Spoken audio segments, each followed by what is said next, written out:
Once again, ladies and gentlemen, Moweni, Goeienaand, Sawubona, Wassalamu alaikum.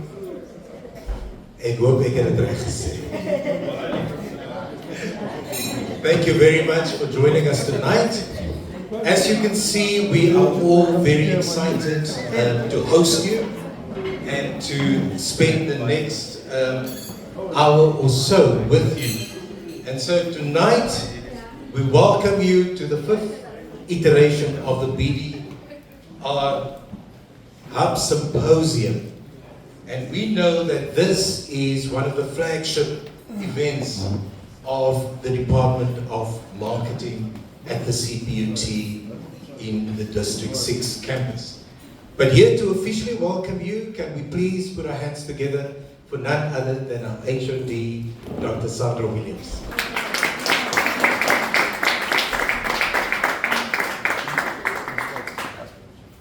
Thank you, Henry. I saw the old-fashioned papers. I trust the paper as much trust in technology because they get us done. So, if you will bear with me, let's do this.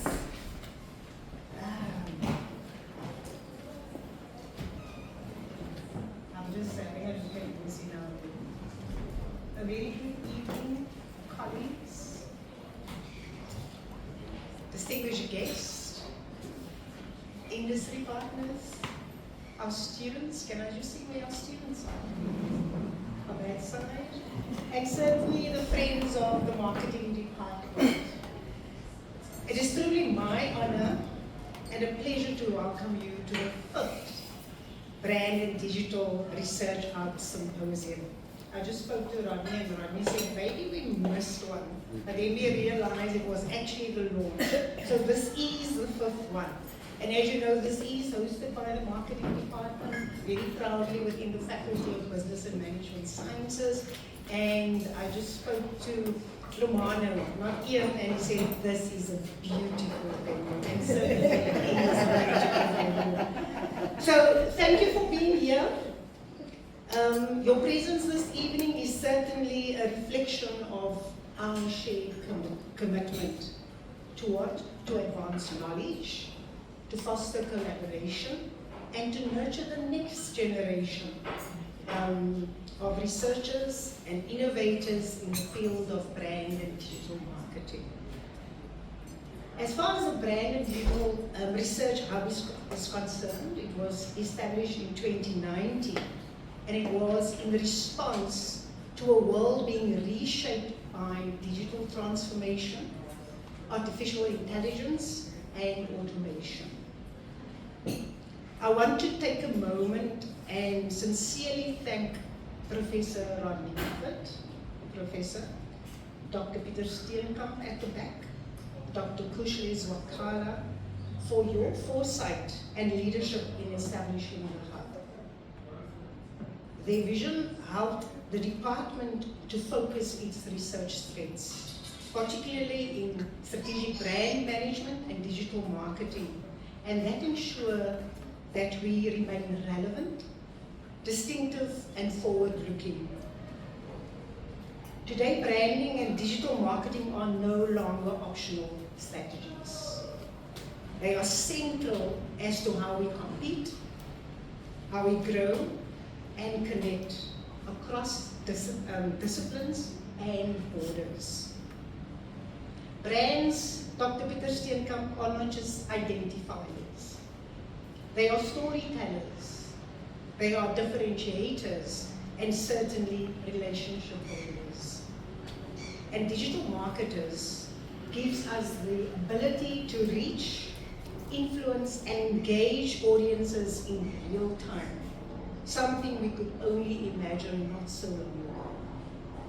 Yet, as artificial intelligence and emerging technologies continue to develop and to transform how we live and work, we face a very important challenge to align traditional, timeless principles of branding with the dynamic realities of the digital world. And that is exactly why the work of this brand and digital hub is critical. Since its inception, the hub has generated a rich and diverse body of research, from consumer behavior in the African context, brand activation, YouTube advertising in developing countries, and mobile commerce. And Professor Dufford will say something a little bit more later on. The hub has also published a first book, and it is used as part of our curriculum. There are more exciting developments ahead, but that is all I can say for now. So if we look at the diverse research, it certainly reflects both the depth of our research and the commitment to impact. In this department, we don't just do research for the sake of publication. We do it to solve problems, to influence practice, and to contribute to transformation, both in business and society. So as we look ahead, we are excited about the future of the hub and the role it will play to shape academic thought, guiding industry practice, and empowering the next generation of researchers in the field of marketing. And on that note, I can just say that next generation is already making us proud. And if you all indulge me, yesterday, 4 of our students represented at the Faculty's Emerging Researchers Conference. And I can just share with you that each of them won in their respective categories. And I want to acknowledge them and celebrate them. And therefore, if you will just bear with me, so we participated in 4 categories. The first category was a full study in the advanced diploma, and we had Zizo Kabaza and Zuko Machini winning that category under the supervision of Professor Dufford, and the title of the research was The Influence of AI Chatbots and Virtual Assistants on Gen Z's Attitudes in South Africa. And then secondly, postgraduate level, also proposal, we had Sanaliso Moyo winning that category under the title The Influence of TikTok on Online Impulse Buying by Gen Z in the South African fashion industry. Bandy Jones and I are her supervisors. And then at master's level, full study, we had Llewellyn Church, who is sitting right over there. He came second, also Professor Dufford's student. And the title of his research is The Influence of Digital Marketing Communication on the Intention to Purchase Amongst Gen Z and why, and in the real estate sector in South Africa. And the first prize of this full study at master's level went to Zetu Fundu. She's not here. Funda, she's not here tonight. Also Professor Dufford's student. The Influence of Chatbots, Assisted and Virtual Marketing Communication on Intention to Purchase Amongst Gen Z and why in South Africa. And in their absence, I would like us to applaud them. We are incredibly proud of them because in our department we know that if our students achieve, we also achieve. And then I'd like to express my heartfelt thanks to the founding members of the Hub for your pioneering vision. Secondly, I want to thank our academic staff and our postgraduate students for your dedication and scholarly excellence. I want to thank our industry partners for your collaboration and continued support, and then also the broader university community for believing in and championing our work. So thank you very much from the department for helping us to move this vision forward. But that is not my last word. So before I close, I also want to brag a little bit about this department. I'm really very proud to share that our department has once again been recognized for quality and excellence. We've received Blue Flag status, and for those of you who do not know, it's the highest accolade bestowed by our institution, by the Quality Management Directorate. And we did this, we got the status for both our undergrad and postgrad programs.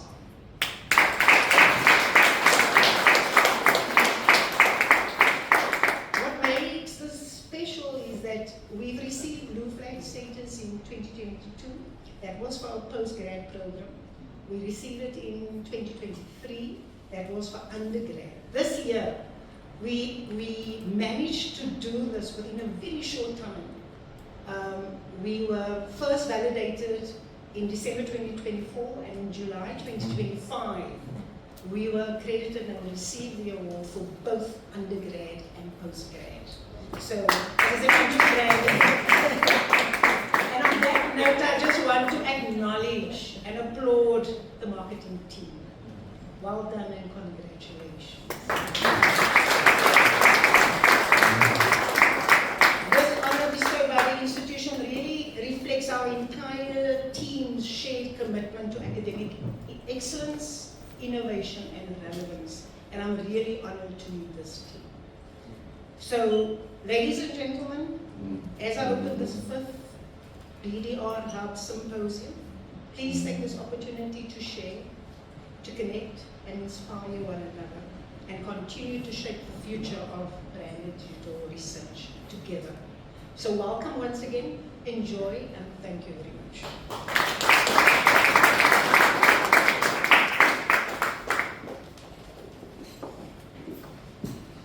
Thank you so much, Dr. Williams, for the hearty welcome. It's always amazing, and yesterday we heard the importance of holding space for one another. You can be as talented or as gifted, but if the environment in which you work is not conducive for you to exhibit those skills, then it is meaningless. So thank you for creating the space in the department. Well done to you and the marketing department once again. So before I introduce the next speaker, just some house rules for those who are new to the venue. This is a non-smoking venue, by the way, for those of you who don't know. And just to indicate, to my right you will find restrooms, and to my left you will also find restrooms. Just another proviso that we will be taking some pictures, some photos, and so to be compliant with POPI, the POPI Act, we just want you to know that we might use it in our marketing of our department. So if you have a problem with that, please just highlight that to us, and we will make sure that your images are not shared without your consent. Thank you for that, and once again, thank you, Dr. Williams. Okay, and now to one of the visionaries of the BDR Hub. Can we please give a warm welcome to Professor Rodney Duffett.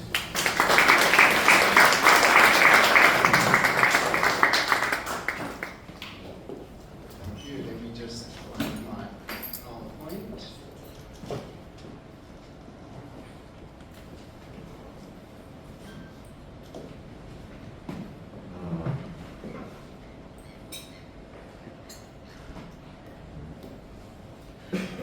Right. Yes, welcome to everyone. Everyone's looking so fine and neat and dressed up. And I just want to provide an overview of the hub, much of which Dr. Williams already mentioned, but let's go into it. Let's just move this a bit forward. So yes, the hub was established in 2019, and it is in alignment with the 2030 strategic initiative to build a one smart CPUT. The founders, as was already mentioned, is Dr. Peter Steenkamp, Dr. Kushle Zukala, and myself. And we aim to consolidate the research in terms of brand and digital, which are, two very important fields or disciplines within marketing. Also, the advent of AI also requires us to consider the theoretical and practical implications, and it's quite funny how one's attitude changes towards AI. At the beginning of the year, you kind of fighting it and saying, or the end of last year, and now, we really are embracing it. And even just to set up this PowerPoint, Tertia and I were having a good chat with ChatGPT, and we had 2 issues, and it just, in 2 minutes, we didn't need a technical expert. It said, do this, do this, do this. And yeah, we managed to solve our problem, so it's amazing. So therefore, obviously, research in this field is also important, not only the practical application. Also, strategic branding is very important because it yields points of differentiation and builds a positive image, which is important for higher education and businesses. And the Hub consolidates these two realms to obviously equip our students with the necessary knowledge and solve business problems.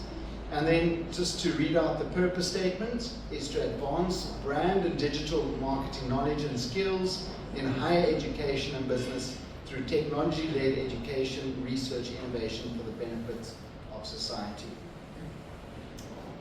Then just a few objectives, I'll just highlight some.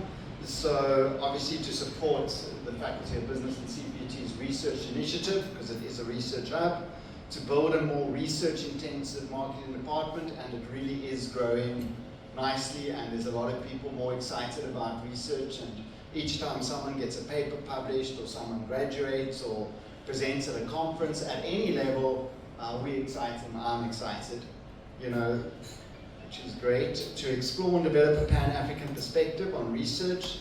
So we have a lot of collaborations with various people from actually across the world. To attract high caliber postgraduate students and researchers, and we certainly do have, our students are of a very, very good standard.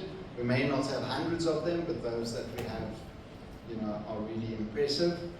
And then to attract internal and external research funding, this is something we're still working on, and we definitely want to, you know, aim to attract more funding, increase research and supervision capacity, foster linkages with industry, which we certainly have, and expand our footprint, not only in Africa, but internationally, and we certainly have with people approaching us around the world. Just some highlights. So this actually was our first symposium. I launched in 2019, but we didn't call it as such. And you can just see we had some dignitaries at that launch. Then our first hub, which was actually our second hub meeting in 2022, because of COVID, we missed a couple of years. It was from Holger Schmidt, one of our collaborates. Second BDR Hub, which was also the launch of the first book, Services Brand, by Dr. Kushwela Zukala and Peter Stienka, and some of my students who are here as well. And so then we see we jump to the fourth hub. So we kind of finally recognized, oops, we missed one. And this, yeah, and then, right, and now we're on the fifth hub. Just some highlights of what we've achieved since we launched. So we have currently 20 active research projects. We've completed 28.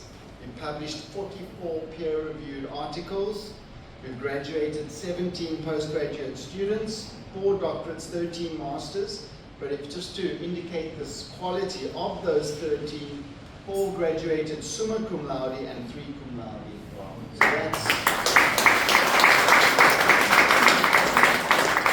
that's more than half of the students, which is impressive. 19 conference papers, 3 conference proceedings.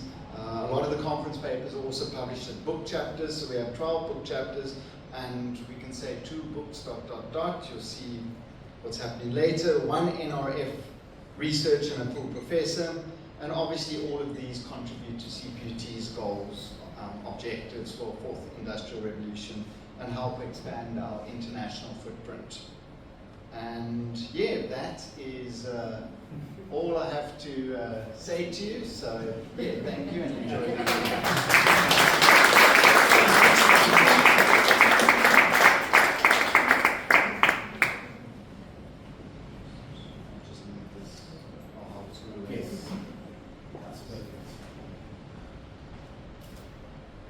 My problem is that Professor Duffer does not age. He looks the exact same way in all the pictures, so well done for that. Thank you for highlighting the important work that you and your colleagues do in the BDR Hub, Professor, and we are we are so glad. I almost used a common phrase, we chuffed to have you as one of our colleagues. Well done for that. Speaking of being relevant and being part of a bigger ecosystem, it would be pointless if we are excellent and we cannot measure or evaluate our excellence against something.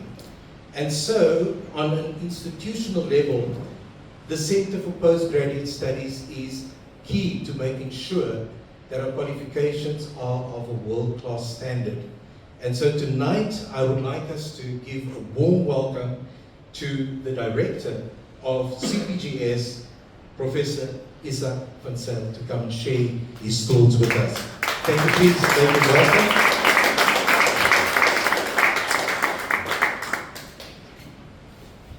Thank you very much. I was invited in that capacity, but so I was planning on chilling out this evening. But the DVC research prof Sheldon couldn't be here, so she asked me to say a few words in her stead. So I will do so. She sent me a little speech that I will read diligently and make sure that I get everything covered. So, to the FPMS management, Prof. Makita in her absence, Prof. Rampersad, members of the BDR Hub present, Prof. Duffin, Dr. Steenkamp, Dr. Zokala, all external stakeholders present, our distinguished guests for the evening, all postgraduate students present, directors of units, all members of the CPUT community, ladies and gentlemen, and everyone in between. Good evening, goeienaand, goeie noche. Okay, so it's my great pleasure to welcome you all on behalf of Professor Marshall Sheldon, who couldn't be here tonight, unfortunately. She is the newly installed Deputy Vice Chancellor for Research, Technology, Innovation and Partnerships. She, I, on her behalf, want to welcome you to this very important event hosted by the Brandon Digital Research Hub as part of the Faculty of Business and Management Sciences. So today's gathering is more than just an academic occasion. It brings together some of the brightest minds in our institution who are shaping the future of digital and brand innovation. So as you may know, our Blueprint 3.0 reaffirms our collective commitment to being Africa's leading smart university of technology, a university that is innovative and impact-driven.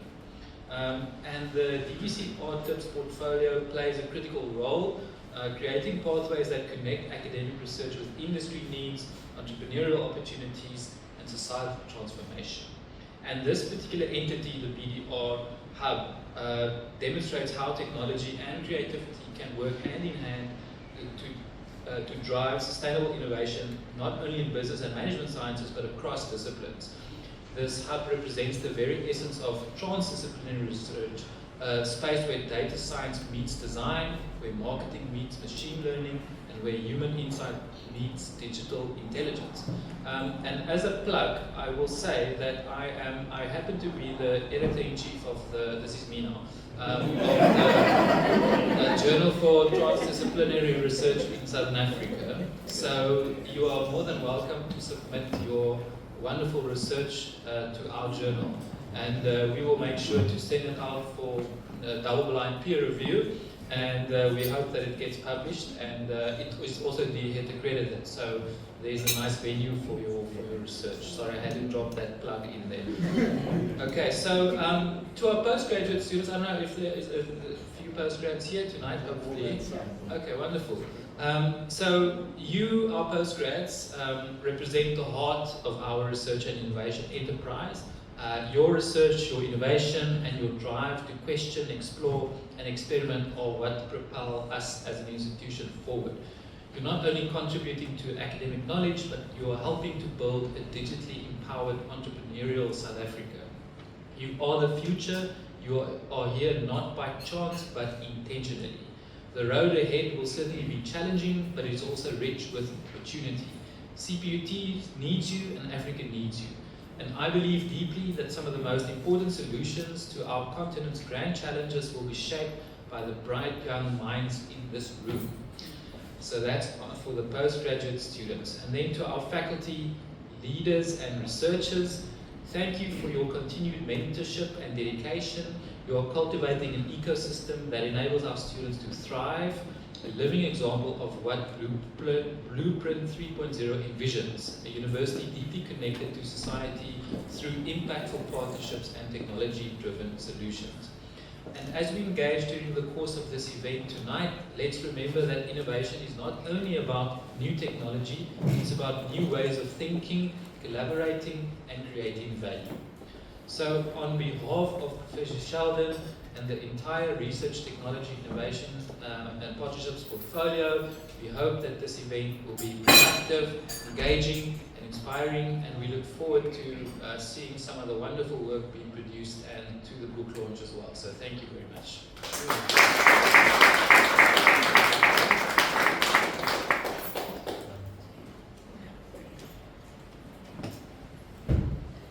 Thank you, Professor. And sorry for the misintroduction, but that is when you ask two men to organize an event.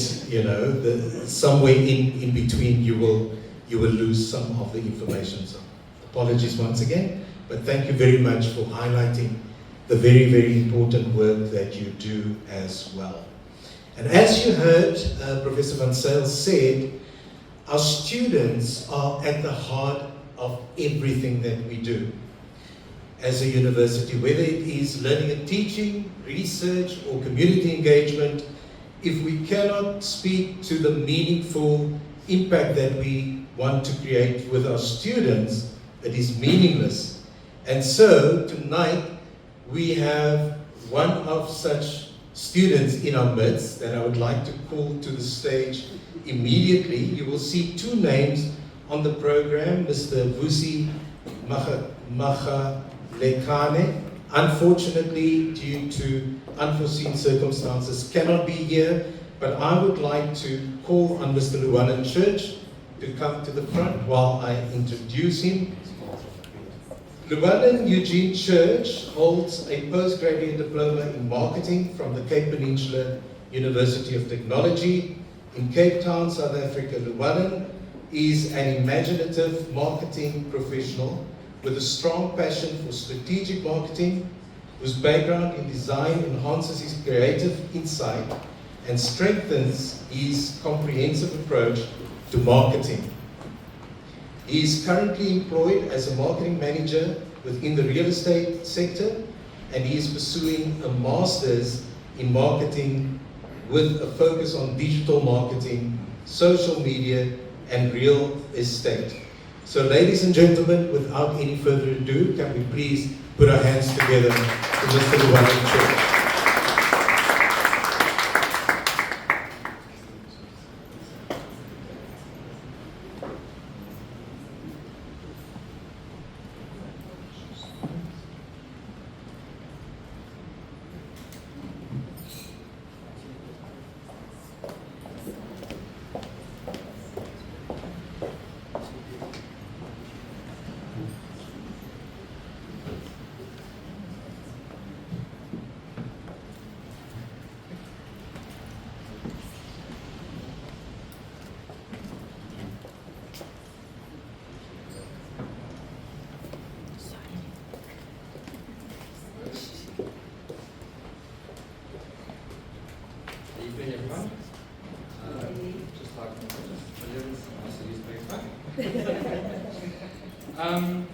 So, it's again, good evening. My name is Llewellyn Church, and it's a pleasure to be to present my research. The research topic explores the influence of digital marketing communication on the intention to purchase among Gen Y and Z in the real estate sector in South Africa. So essentially, I wanted to know and understand how digital technology and communication influence one of the biggest financial decisions one makes, buying or renting a home. So let me start by providing a bit of an introduction. So the real estate industry has changed dramatically in today's market. what was once driven by show houses and printed brochures is now a space dominated by digital marketing, with each generation becoming more techno-savvy than their predecessors. So for real estate, this is essentially true. As Generation Y and Z are true digital natives who are now entering the housing market. They expect instant information, video tours, and peer validation before they even think of stepping inside a home. And understanding whether digital marketing influences what and their expectations are would assist real estate brands to better align their marketing strategies. Despite all this innovation, digital marketing is still a gap. And to understand how do younger generations actually feel about digital marketing communication for real estate brands. Pardon, I lost my space there. And that's where my research fits in. So these are the research questions that we posed. So firstly, we focused on the attitudinal responses of digital marketing. Second, we focused on the usage factors of the purchase intention. And thirdly, what the demographic influences play a role. So together with these questions, we aim to unpack not just the behavior, but the why behind it. And these determine our hypothesis approach. So as you see on the slide, there are 8 hypotheses. The hypotheses seek to consider the influence of digital marketing communication on Gen Y and Z based on the perceived risk model and considering the influence of purchase intention. Though it is based on a perceived risk model, the research we were looking at was from a positive viewpoint. So that is, the Likert scales would phrase positively, so if the result was negative, it would be a risk. But if it was a positive thing, it would be phrased as a benefit. Now let's have a look at how the research was carried out. So, as you see in the slide here, our research was a quantitative descriptive study. The participants were Generation Y and Z, aged between 18 and 40. We used a non-probability method using both convenience and snowballing effect. We gathered 747 valid responses, and the survey was distributed through digital platforms such as Facebook, Instagram, LinkedIn, WhatsApp, and email, very fitting for the given topic. The data was then gathered, analyzed using SPSS and structural equation modeling, and allowed us to test the strength of the relationship between the variables. So now we look on what the findings revealed. So on the slide in the discussions, we can see they were based on a 5-point scale, and we established that financial, performance, psychological, social, and time benefits were all positive, because on the, you can see the mean value was 3, or above 3, sorry. So, and physical and security privacy benefits were found to be negative as their means were below 3. Overall perceived benefits and intention to purchase were also positive because their means were above 3. In terms of validity, all the variables were above 0.5, showing validity, with the exception of one variable, the overall perceived benefit, which was slightly below 0.5. The scale was retained, as you see, the AVE value was above 0.5. All of the Promax alphas were above 0.6, which means the values were okay. It would have been great if it was 0.7, but many authors say 0.6 is still acceptable. Next, we'll look at the broader statistical relationships. So we saw a number of hypotheses, namely financial performance and time benefits, had a positive influence on intention to purchase. In terms of the mediating effect, it was found that the overall perceived risk mediated the positive effect of time benefits of intention to purchase. These findings confirm that digital marketing communication plays a measurable role in the influence of how Generation Y and Z engage with the real estate brands online. Now let's see how the platform usage and demographics play into this. There were significant differences in terms of digital marketing platform communication. We did a cross-tabulation with usage and demographic variables between overall perceived benefits and intention to purchase, and we found a significant values and differences in terms of digital platform usage incidences, digital marketing communication engagement, and the cohorts.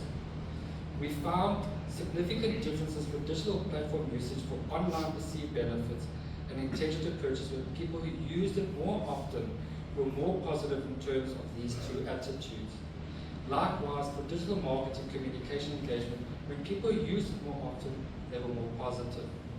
In terms of the Generation Y, we were more positive Gen Z, as Gen Y were financially more independent than the Gen Z, and they had a much better spending power. So in essence, they had more, they used it more, and they had a more positive attitude towards it. So our theoretical implications, this model is based on two frameworks, the advertising model and the technology acceptance model. The study added to the research in the context of real estate and the digital marketing because the study focused on young consumers, namely Generation Y and Z, and it also contributes to cohort theory in relation to these models. So how does this help real estate professionals? So for real estate companies, digital marketing isn't just an add-on, and it definitely can be utilized in real estate brands. The research wasn't as wide as we thought, and it was very specific. Time, financial, performance benefits had an influence, meaning it saved on time and money, and these were major key factors. Therefore, companies should consider these types of elements when setting their marketing strategies. To build on that, we made a few recommendations. Firstly, future studies should show work on a larger sample set and be more representative, ideally across provinces and income brackets. Secondly, to test the effectiveness of different platforms, for example, making use of the differences between social media, websites, and search engine marketing. And lastly, conduct longitudinal studies as they grow older and age, like their patterns shift as they mature and their financial priorities change. So in conclusion, the study found that attitudes toward digital marketing communication were generally positive. The results revealed that certain usage and demographics had a significant effect on intention to purchase. The study recommends that digital marketing communication is an effective way to interact with customers and market their products. The more that people use and interact online, the more positive they perceive those interactions. I don't want to bore you anymore. So in short, digital marketing isn't replacing traditional real estate, it is redefining it. So for marketers, this means success lies in not just understanding them, but also the platforms and the people using them. And with that, I'd like to thank all those who were involved in my research and for their incredible guidance, and everyone who participated in the study. And I want to thank you once again for your time and attention.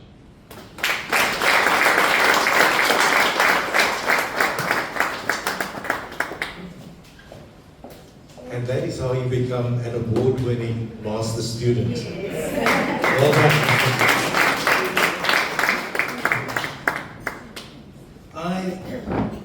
I was a bit naughty, and while Llewellyn was chatting and delivering his findings, I was wondering who was this person who snatched the 157 million rand Netterton Street property under my feet. I would have gone for it, Dorothy. I would have gone for it, but I just never saw it.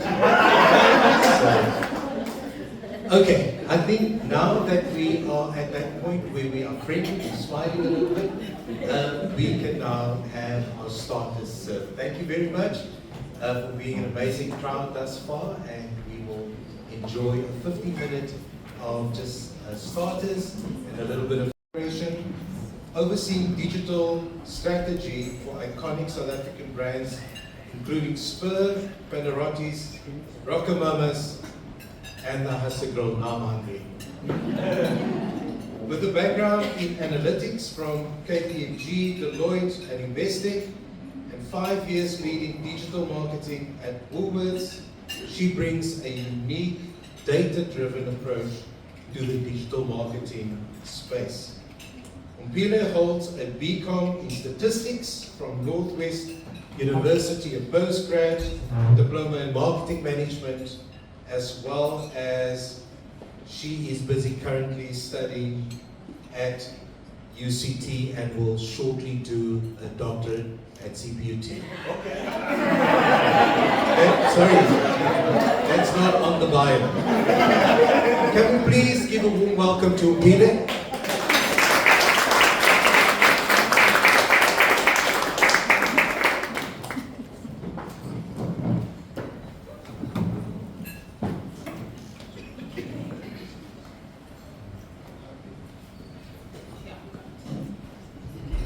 Hello, everybody. Hello. First of all, thank you so much for having me. I would like to apologize for wearing a cap. I was like, what am I wearing today? What am I wearing today? There's a hat of mine that I love. I love hats. And it's bunny ears. All my friends hate it. But I think it's the coolest hat ever. When I wear it, I walk around the mall and grannies and school kids are tugging at their moms like, Mommy, look. But it just brings so much joy to people, and that's really who I am and what I want to do for people. Anyway, so thank you very much for having me. I want to talk about something, the new buzzword, not new buzzword, but what's the career that everybody's trying to get into and has been trying to get into for the last 10 or 15 years. Digital marketing. But first, have you guys noticed what's trending? We've got matcha trends. We've got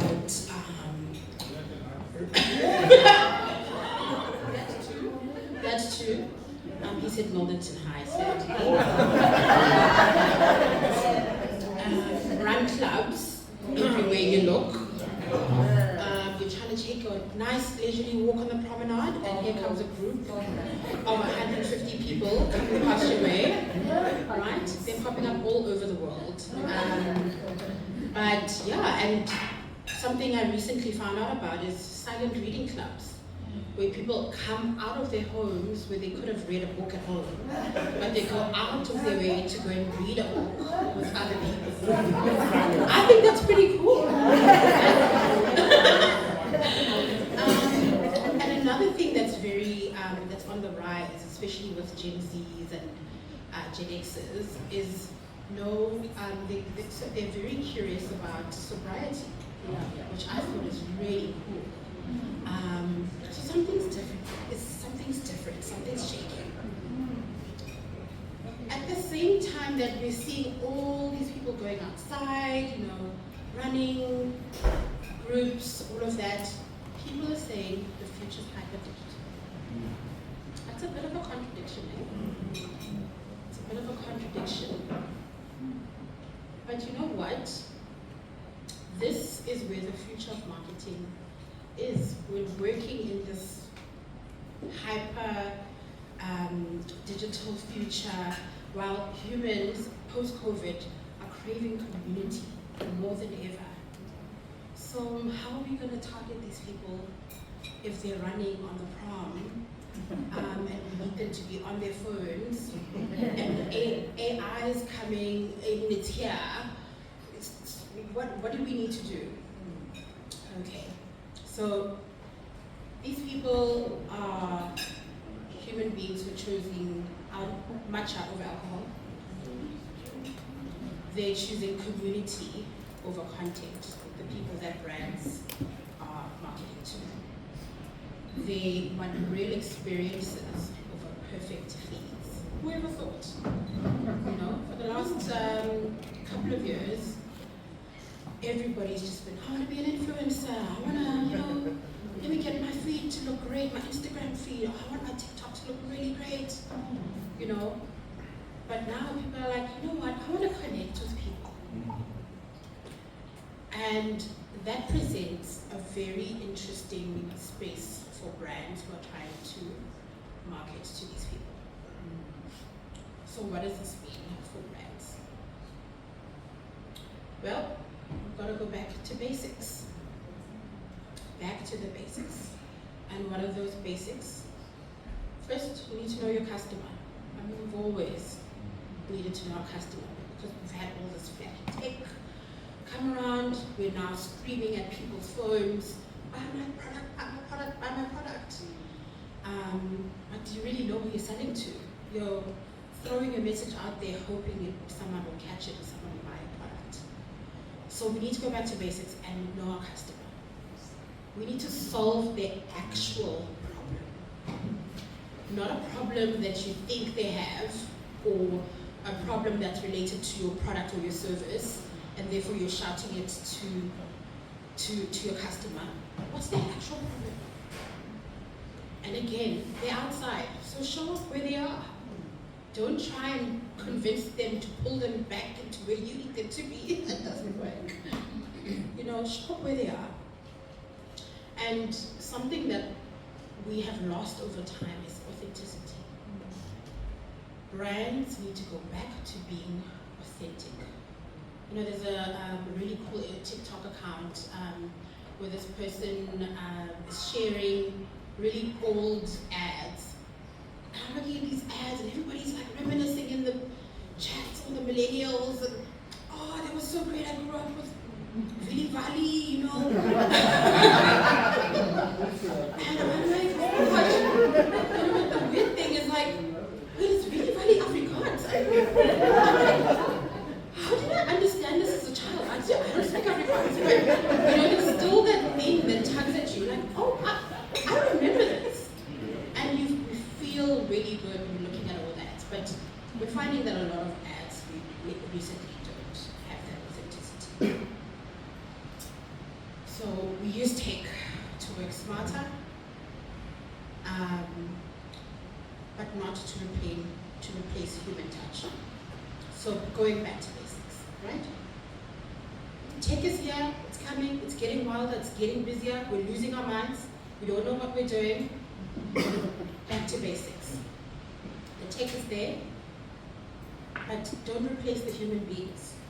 The new era we're going into is an era of old values and new tools. Old values, but new tools. Back to these guys. So, if you're a brand, and if you're in the digital marketing space, you need to get ready to lace up and meet your audience at the start line, at the coffee shop where they're starting, and connect with your audience there. Otherwise, you will get left behind. Very interesting topic. That is the talk of the town at the moment. Personalization. Okay, what is it? What does it look like? Let me give you an example of what a lot of brands at the moment are going through. And I'm sure if you are a Checkers royalty member or recently a Discam royalty member, you might have received a WhatsApp that had your name in there. Hi, Chiku. You know? But basically, this is the journey.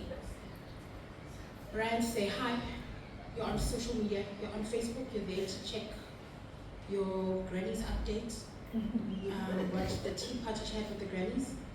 Then you get a cosmetic ad. Here's the ad, shop now. What are customers saying? Actually, no thanks. I'm actually not here to see your ad. I'm here to see what my friends are doing, see what my granny did on the weekend, and actually, you know what, my high school friend is on vacation at the moment. I want to see everything she eats, where she's going, and what she wore. That's what I'm here for, not your ad. So how do we compete in that space? Okay, the brand says, Think about it. Here's an ad using a famous TikToker, a famous rapper, but please buy it. Please buy a product.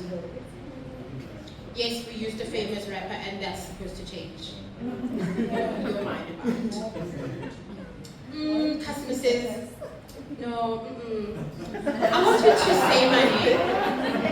Speak to me like you know me. I've been shopping with you forever.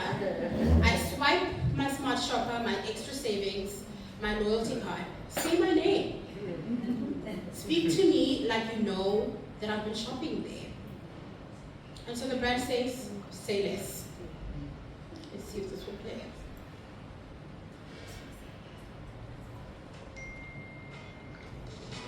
Hey, Ompile, so listen, I saw the receipt. That thing was long, full scroll vibes. I was like, no, stop. I didn't. Here's why. So the new Discount Better Rewards card, you get 10% off instantly,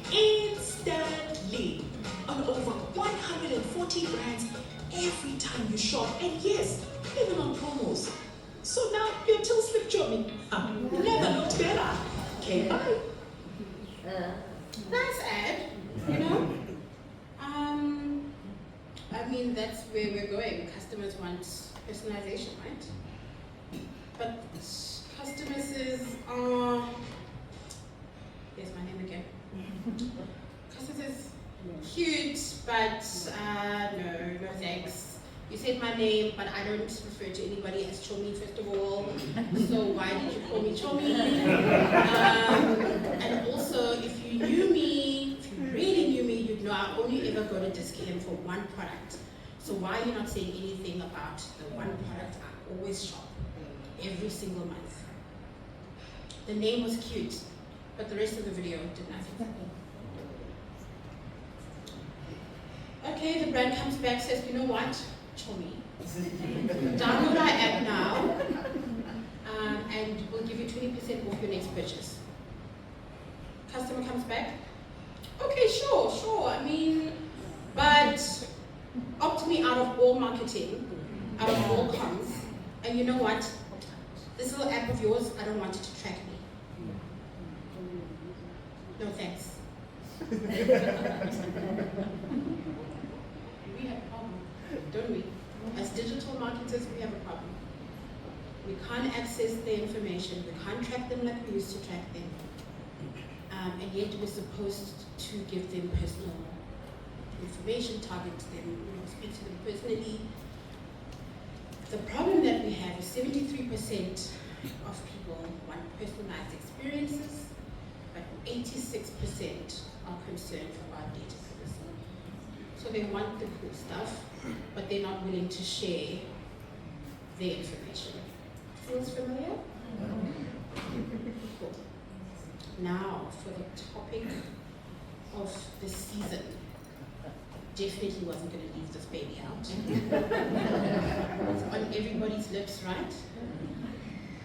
I want to share about an experience that I had recently. So recently, we had an assignment given to us, and I was on Uber Eats doing research. Yes, it was research. I was doing research, and the assignment given was to find dark kitchens in my neighborhood that I could order from. I actually didn't know what dark kitchens were at the time, but it's basically a restaurant. It's not it's a restaurant or store that you can't walk into.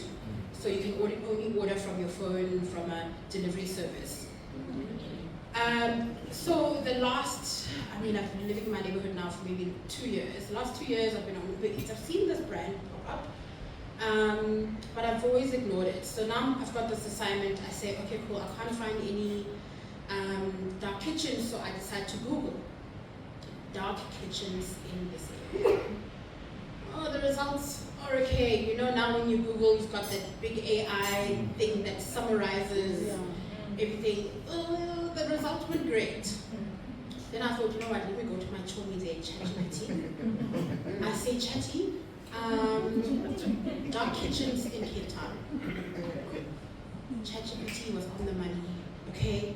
Gave me links, gave me posts on social media, gave me top 20 dark kitchens in Cape Town. So I go through the list. I'm like, oh, these are some familiar names, you know. Butler's Pizza is a dark kitchen, for example. And I was like, no, I want to try something different because when we present back about this research that we had to do, I want to sound cool. So I find this restaurant. I go into Uber Eats. I order a burger. I've got no idea. The ratings look good. I order a burger. I order Korean fried chicken wings. It arrives. The packaging is beautiful. It's an experience on its own. And the food, that burger was divine. I am for me. So it was delicious. And so this brand that I've been seeing for the last 2 years and just swiping past suddenly became something I'm really interested in. And the way I got there was through AI. Through AI. To date, there is not a month that goes by that I don't order from that place. But that's just what AI can do for you.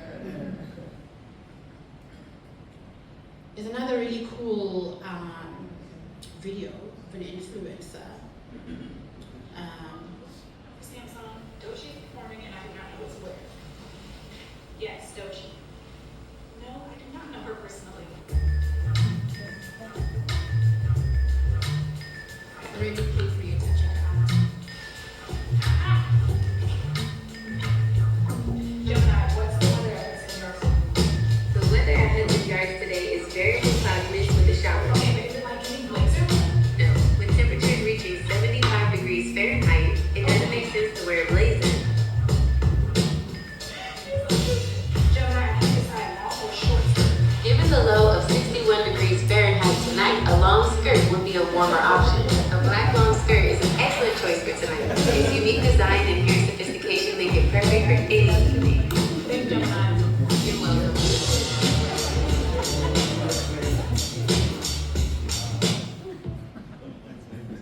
Cool, hey?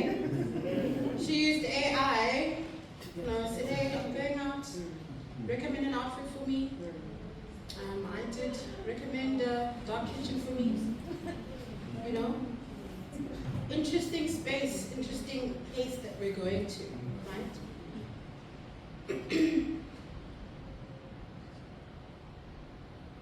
So how is AI changing the world of digital marketing? A typical example of how it's changing it is this SEO versus GEO. You guys heard of GEO? So what we've termed for many, many years as SEO is kind of transforming into this thing called GEO, search engine optimization, into generative engine optimization. There we go. And that's how they were able to find me, or I was able to find this restaurant on AI. So no longer is it that we need human beings to find our articles, to find our websites. We need AI to be able to pick it up. So you've got to speak AI in your articles, in your websites, so that people can find your product, so that people can find your business, so that people can find your service. Then people are like, okay, there's been human beings who've been working on as SEOs experts over the years. Is AI replacing us? I mean, that's the big fear right now, right? A real fear. A real fear. You know, I was watching a video where they call him the godfather of AI. This man who, I think he started OpenAI, and he was saying, what is the job of the future? It's a plumber. Be a plumber. Be a plumber. Right? That's scary. But I want to go back to these guys. We are seeing something huge happening in human beings. And that is a shift in our consumer behavior. Tech is here, AI is here, it's moving faster than we can catch up. But our customers are doing something different, the complete opposite. They've got anxiety, inbox anxiety. How many unread WhatsApps do you have? It's real. It's not just people outside. You get in the inbox, you get something, somebody WhatsApps you, and you're just like, oh, you know what, I can't get to it now. I'll get to it tomorrow. Tomorrow goes by, I'll get to it next week. Before you know it, you've got 25. I've seen people as far as like over 100 unread WhatsApp messages. We are tired as a human being, as a human race. And how are brands feeling in this environment? They're friends. We are screaming because everything's moving faster than ever thought. Our customers are turning on us. We don't know what to touch, when, how, But we need to know that what's worked before is not going to work in the future. We can no longer rely on what worked in the past. Sure, some things, but we can't. The tide is changing, and as brands and as people interested in digital marketing or in the field of digital marketing, the tide is changing, but are you adapting or are you going to drown?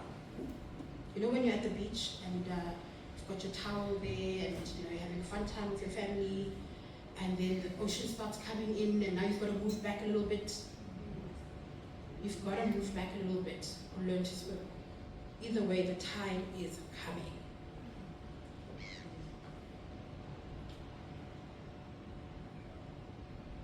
We're seeing a huge marketing shift. Again, speaking to authenticity, transparency, genuine connections. That's what brands need to start doing, because that's what people need the most. People are reminiscing about old ads. Let's create new ads that make them feel like we're authentic. Oh, there's a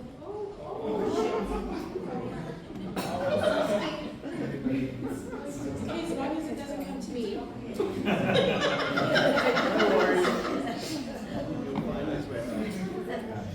But while everything's shifting and AI and tech is helping us to be more efficient, one thing that I really need to press is don't forget to be human. Because that's what we have. I mean, a machine can learn how to be human, but does it know those nuances? Human beings behind the brands can tell authentic stories in the digital marketing space. Human beings behind brands have shared experiences with other customers, with their customers, and human beings behind brands understand joy, understand pain, and the different nuances that AI can't really until it learns how to. But for now,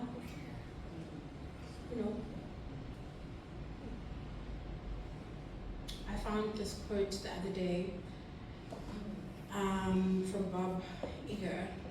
The riskiest thing we can do is just maintain the status quo. I've heard people who are just like, you know what, I'm just going to keep doing things the way that I'm doing things for my brand, and eventually things will settle and I'll catch up, just like we caught up with the internet, it's just going to be another thing. You're going to get left behind if that's what you're thinking. Now in digital marketing, we have entire teams that build our ads and optimize our ads. Now, Meta, Google, they've got AI integrated into their platforms that can do that job. It's still early days, but what they can do so far is pretty good. content creation, these influencers, everybody, you know, I've seen some really, I know, I'm sure you guys have as well, some really realistic AI videos.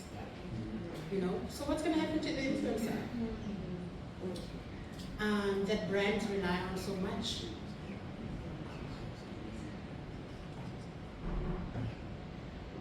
The new era of digital marketing is here, and it equals old values and new tools. Adapt.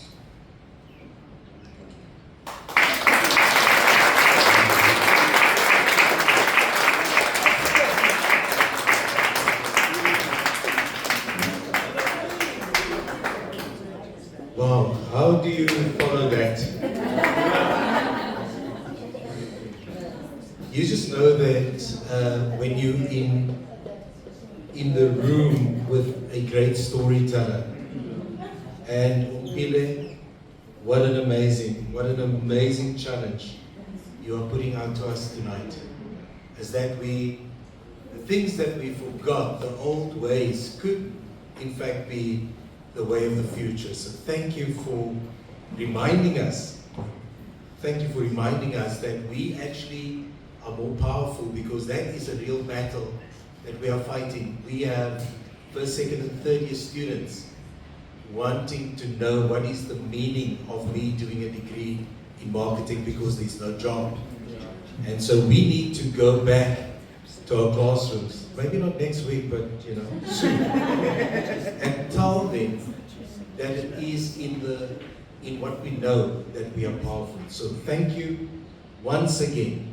And I like it when a guest speaker understates her bio, because I found a lot of stuff on the internet about her that she did not mention at all. And so thank you for being authentic and for being understated. Has a very long bio, but I'm not gonna read the whole bio. Let me just say that Prof. Renita Ramprasad is currently the Assistant Dean of Research and Innovation at the Faculty of Business and Management Sciences at CPUT. Her research specialization is in business transformation, digitization, sorry, I knew I was going to mess that up, work integrated learning, and mentoring for women. So ladies and gentlemen, your hands and mine for Prof. Ramprasad.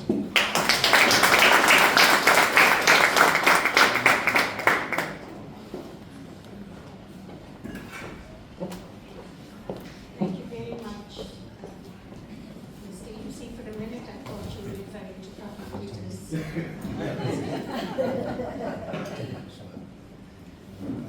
Good evening, distinguished guests, colleagues, students, our lovely guest speaker. It is indeed a pleasure to be called upon to speak at this wonderful occasion. And that is to celebrate the BDR Hub at the 5th Symposium. Ms. Segani, thank you for your wonderful talk this evening. It takes me back a couple of decades back, when my little ones were little and all they could talk about was sperm. So talk about brands, and it's still going strong to this day, so well done to you. So the BDR Hub speaks to the strategic intent of the Faculty of Business and Management Sciences, and in particular focus area 3, which is smart research, technology, innovation, and partnerships that is relevant and has impact. And this is due to the engagement of the BDR Hub and the research to address the demands of a rapidly changing society. So we are here this evening to not only share their research insights, but to celebrate the dynamism of this hub and the collegiality as well, and to celebrate their students as the next generation of thinkers and leaders in this field. So while I'm here, let me tell you a little bit for those of you that don't know FBMS, and that is the Faculty of Business and Management Sciences. I thought I'd share a little bit about who we are. We are 16 departments in the faculty, 16 academic departments in one unit, that is. We're also the largest faculty at CPUT, and we register around 12 to 30,000 students annually. We have a permanent staff complement of around 300 staff members and 4 research centers, and that is, I think, more important for me at the moment. The Brand Digital Hub being one of them, the CETRA, which is the Center for Tourism Research in Africa, and the Business Incubation and Innovation Hub, and the Center for Sport Business Research. We also have 7 NRF-rated researchers and 1 NRF-rated researcher within the BDR Hub as well. And all our qualifications are HEQSF aligned and range from diploma right through to doctoral studies. And you might know that we spread across 5 campuses, including the Newlands Cricket Stadium, Bellevue campus, the D6 campus, Wellington, and Granger Bay. So, apart from, so coming back to the hub, that's why we are here today. This evening is a celebration of the hub and the launch of the marketing management book. I don't know too much about it, but I'm pretty sure you're going to hear all about it just now. It is evident that what has been shared by the bright young man that spoke to us about his master's study earlier on, that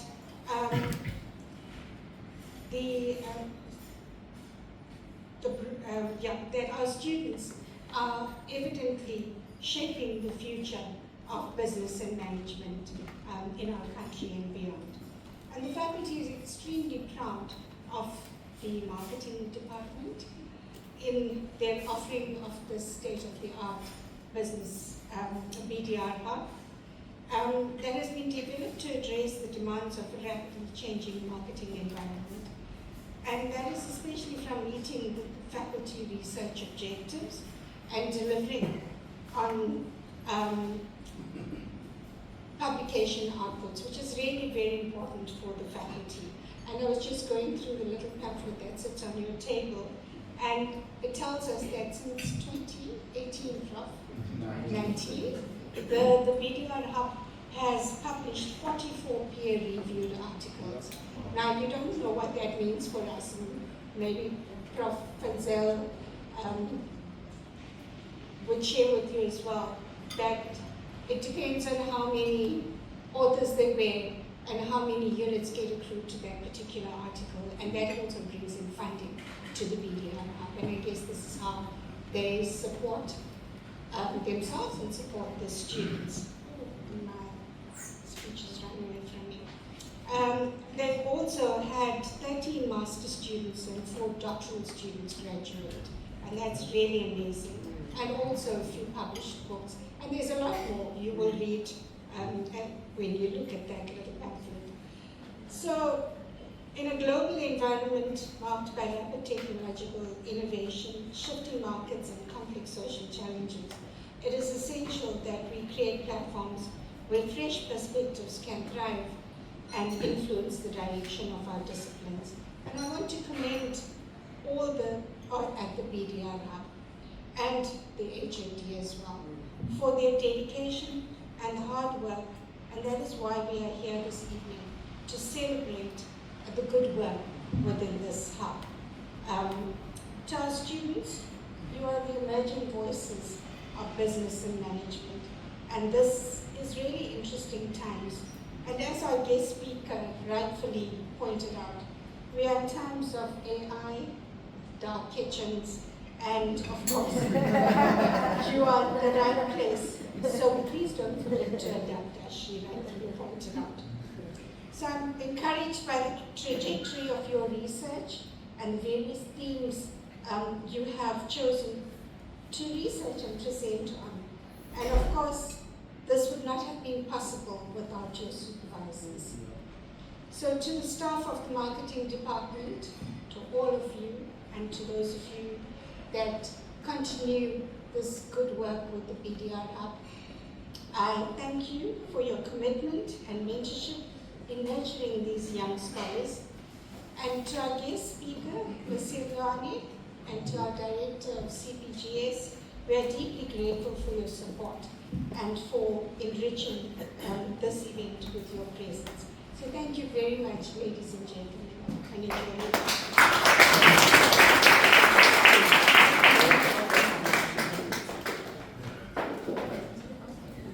Thank you, Prof. Rampersad, for those amazing words. Now you can see why we are able to do what we do. It's because of leaders like Prof. Rampersad that allows us to be amazing in our own right.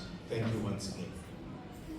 Okay, so now I am very excited for the next part because I'm going to switch roles. I'm going to become an audience member and I'm going to ask somebody else to take charge of the program, and it gives me great joy to do just that. Academic responsibilities. Prof. Madinga is the chairperson of the Marketing Advisory Board at UCT, where he has been instrumental in fostering stronger ties between academia and industry. And under his leadership, the board, which includes professionals from sectors such as technology, finance, retail, and advertising, ensures that the department's programs are relevant and aligned with the current industry needs. This initiative has significantly enhanced the employability of marketing graduates and strengthened the department's connections within the business community. He also serves as the Deputy Director of the Sustainable Marketing Research Unit, reflecting his commitment to advancing research that supports sustainability and the United Nations Sustainable Development Goals. His research agenda is shaped by a deep commitment to producing socially relevant, context-driven, and impactful scholarship that addresses real-world challenges, particularly within emerging market settings. Informed by the South African context and broader global developments, his research has consistently focused on three interrelated themes: social inclusion, sustainable and ethical consumption, and digital transformation and technology adoption. His work has been published in a number of top-tier journals in social science, including in A, B, and C rank journals. In addition, he is an NRF-rated researcher. His passion for teaching has been recognized via a number of accolades, including awards such as Lecturer of the Year, Business Lecturer of the Year, and a finalist to Dr. Charles Fraser's Teaching Award. Can we give a nice round of applause? Professor Madinga.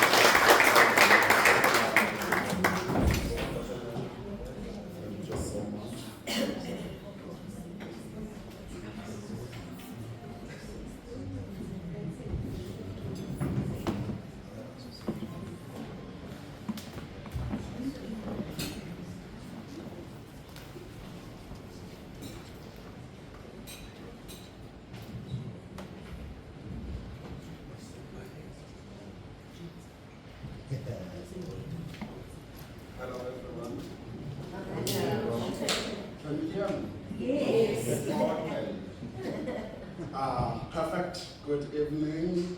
I'm Kosi Vile, and I will just be chairing a panelist when we are launching the Marketing Management in Targeted Perspective text.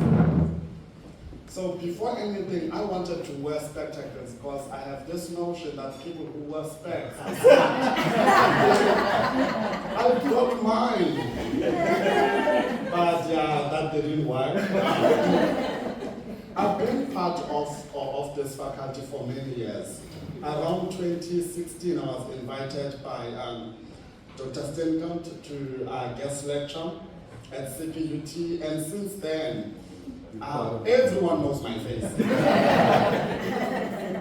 Just in the past 2 months, we've collaborated with the Department of Marketing last month to host the African Marketing Collaboration Seminar. At the beginning of this month, I was one of the organizers for the conference that was hosted by CPUT, the International Conference on Business Innovation and Incubation. Yesterday I was here. And I'm here again. And it is not because of the food,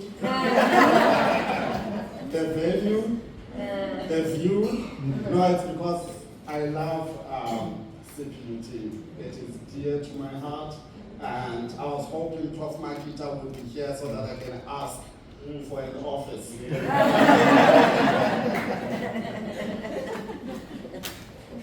Now, without a waste of time, I would start our panelist discussion.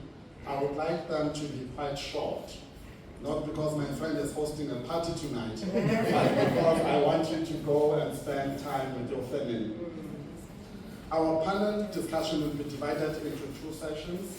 The first session, I will be engaging the editors of the textbook, and in the second session, I will be engaging the authors of various chapters in the textbook. So I would like to welcome Dr. Kuhle Zwakala, Dr. Peter Steenkamp, and lastly, Prof. David. Please.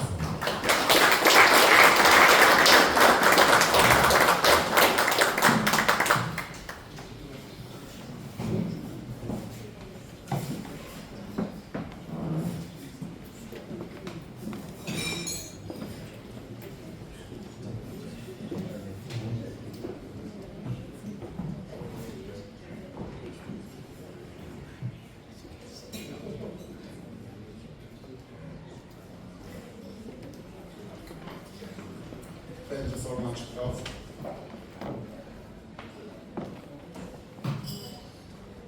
And I was informed that just after the discussion, I will open up an opportunity for those who would like to ask questions. And if you asked the best question, I'm going to give you a free textbook.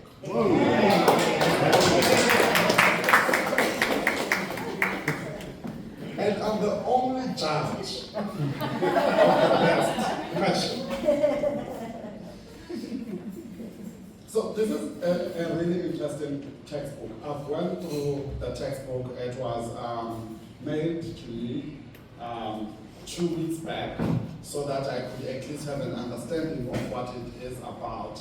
And I've seen a number of marketing textbooks. This textbook, it is quite different. I will tell you what makes it different, but I think it is best that you hear it from the editors themselves. So the first question I have for them is, could you just kindly tell us what inspired you to create this textbook, and what gaps in the marketing scholarship were you hoping to address?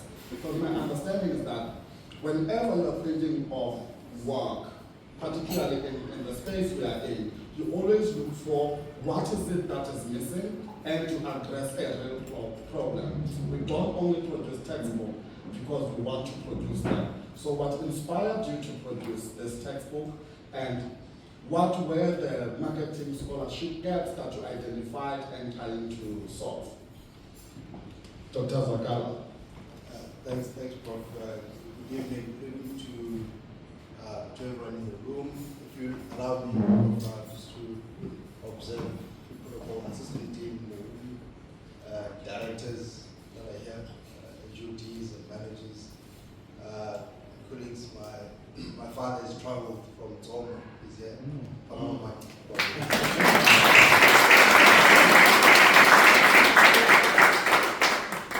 Yeah, so it's indeed quite a special evening. what inspired this? I think the year 2020, there was a book published by a British guy called Nicholas Ind and a German guy called Holger Schmidt. The title of the book is Co-Creating Brands. We talk brands, we talk marketing, that's what we know. That's one thing we know. The fundamental essence of that book, it speaks to the inherent coexistence of human beings in business, in academia, so on and so forth. So what inspired this book was one of the foundational objectives of the Hub. So we found that in the marketing space, people are doing their own different things, right? So marketing as a school, it's broad-based, it's complicated, but now people are working in their own corners, in their own offices, right? So one of the founding objectives of the Hub was that we wanted to consolidate what we do, right? So in marketing, you get specialists. For instance, Nicole here does consumer behavior. She sits in her office, between class and office. That's all she does, consumer behavior. She writes on consumer behavior, right? Which is a sub-element of marketing, right? I do brand. That's what I do, and I work on my own. And unfortunately, I work with Peter.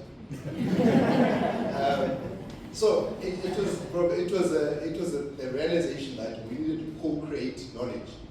So if there was any piece of work that we could produce, that speaks to your second element of the question, there's a gap that if you wanted to have an understanding of what marketing is, we wanted to produce one piece of work that would be an encompassing production for marketing. It is not exhaustive, colleagues. I'm not making claims. We could have added, I think we cut 2 chapters. There's 2 to 5 chapters that we could have added to the book. So yes, it was based on consolidating the various specialities within the School of Marketing. And second, we identified the gap that there isn't one book that gives you a broad-based perspective what marketing is. I hope I tried to answer. Thank you so much. Is there anyone else who would like to add in terms of what makes this book different? Maybe I can just add to that and to learn from you, Gudle, all what all observed.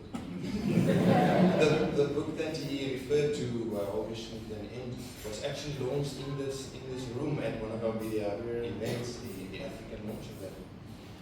So just to underline, the silo issue bothered us, but also then our specific context in South Africa. Not all our students can relate with the Apples of the world and the American and Western examples that are in all our textbooks. So we wanted to, and there was a rule that each chapter must have a certain number of case that is from South Africa and from Africa. We wanted to Africanize it, which is, I think, a huge contribution.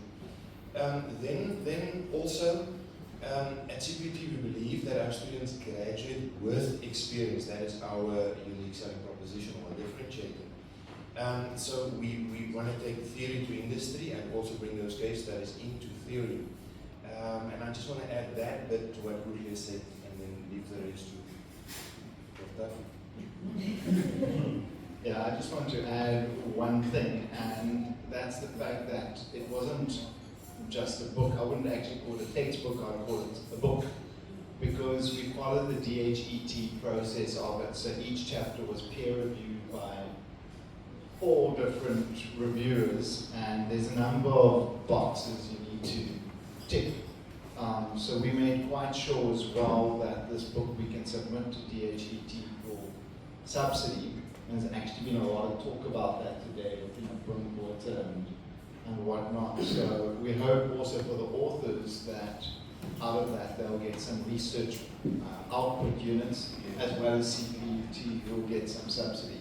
And so that's just on top of all the learning that people can get from this book. And what is unique is it does cover like some very unique topics tourism marketing and things like that, which don't, and township marketing at least, that doesn't appear in any textbook. And at the end of the book, there's a glossary of terms in 3 languages, you know, so, which also doesn't, you know, exist in most books. So there's a lot of unique properties in this book, which I'm sure many will benefit from. Thank you so much. I've also just learned that branding in isiXhosa is Opal. And I guess I will not be getting any subsidies because one of the chapters that you guys have cut out is mine. I'm joking. So my next question is around how do you see this textbook shaping how marketing is understood, specifically in Africa and Africa more broadly?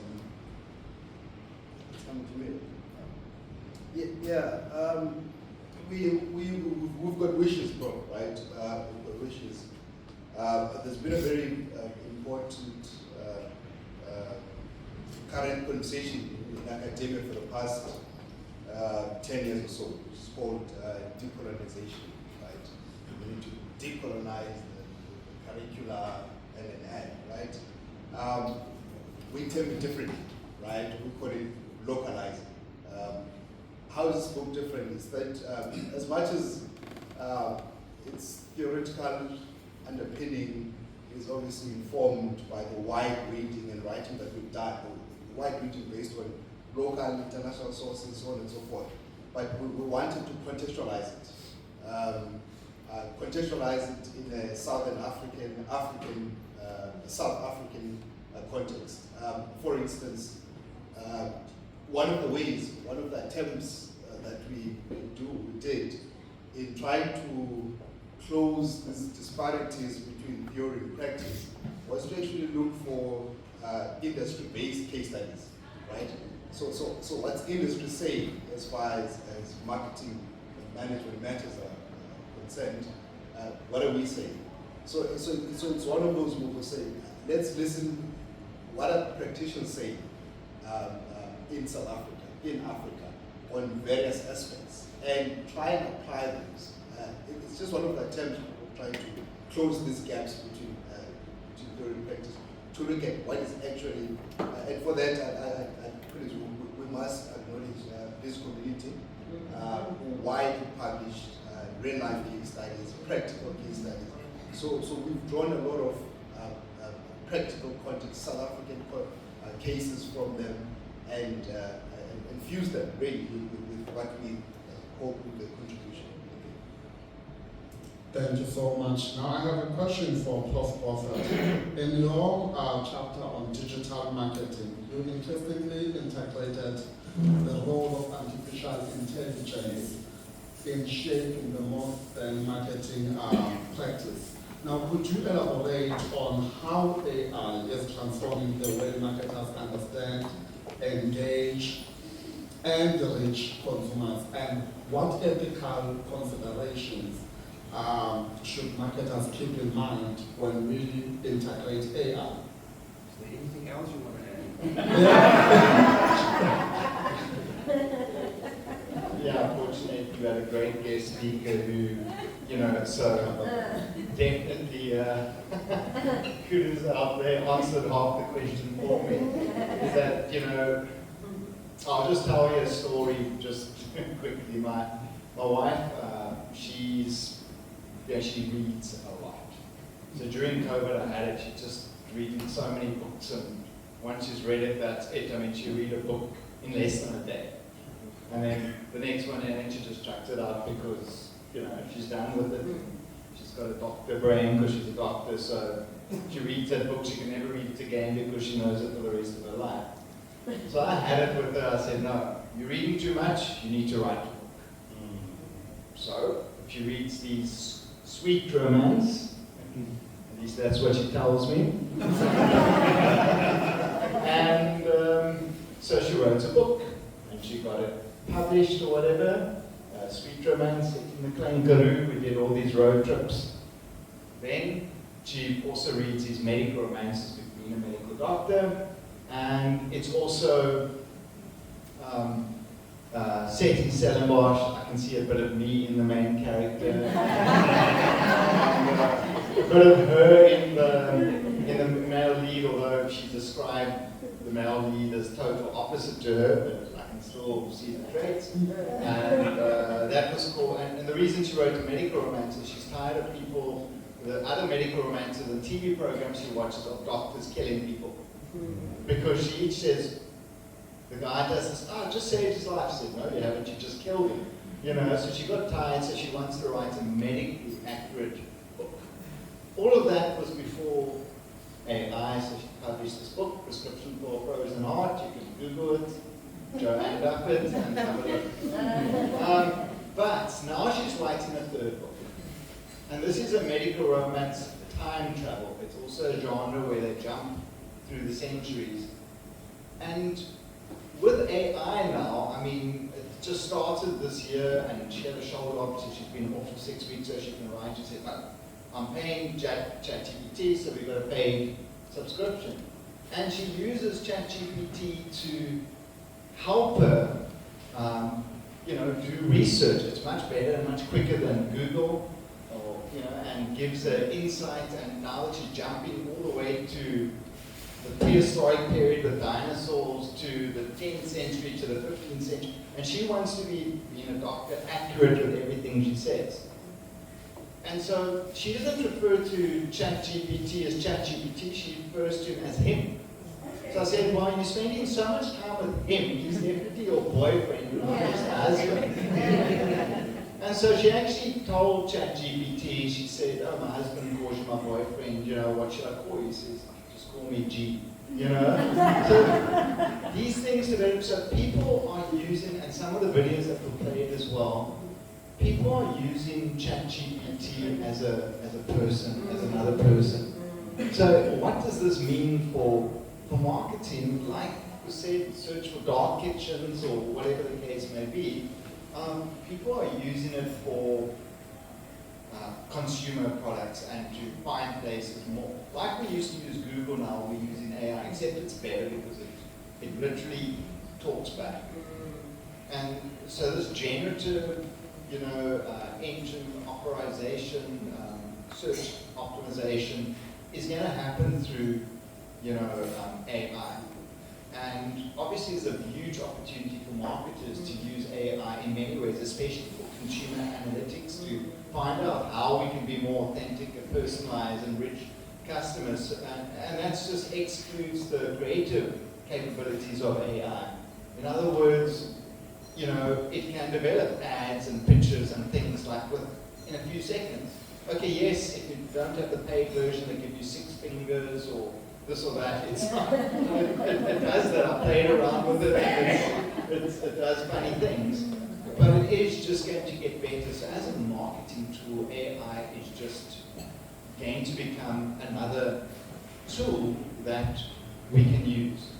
And so in my part of the book, I highlighted a lot of different platforms that companies can use for different types of, and obviously this is going to change continually, but some will stick around, for long term.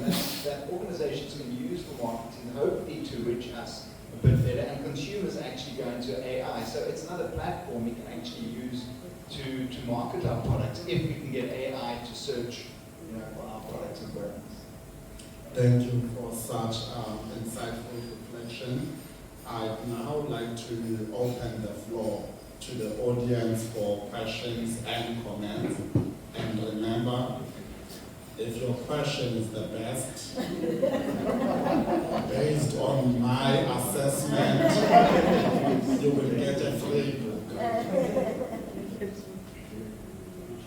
Hands.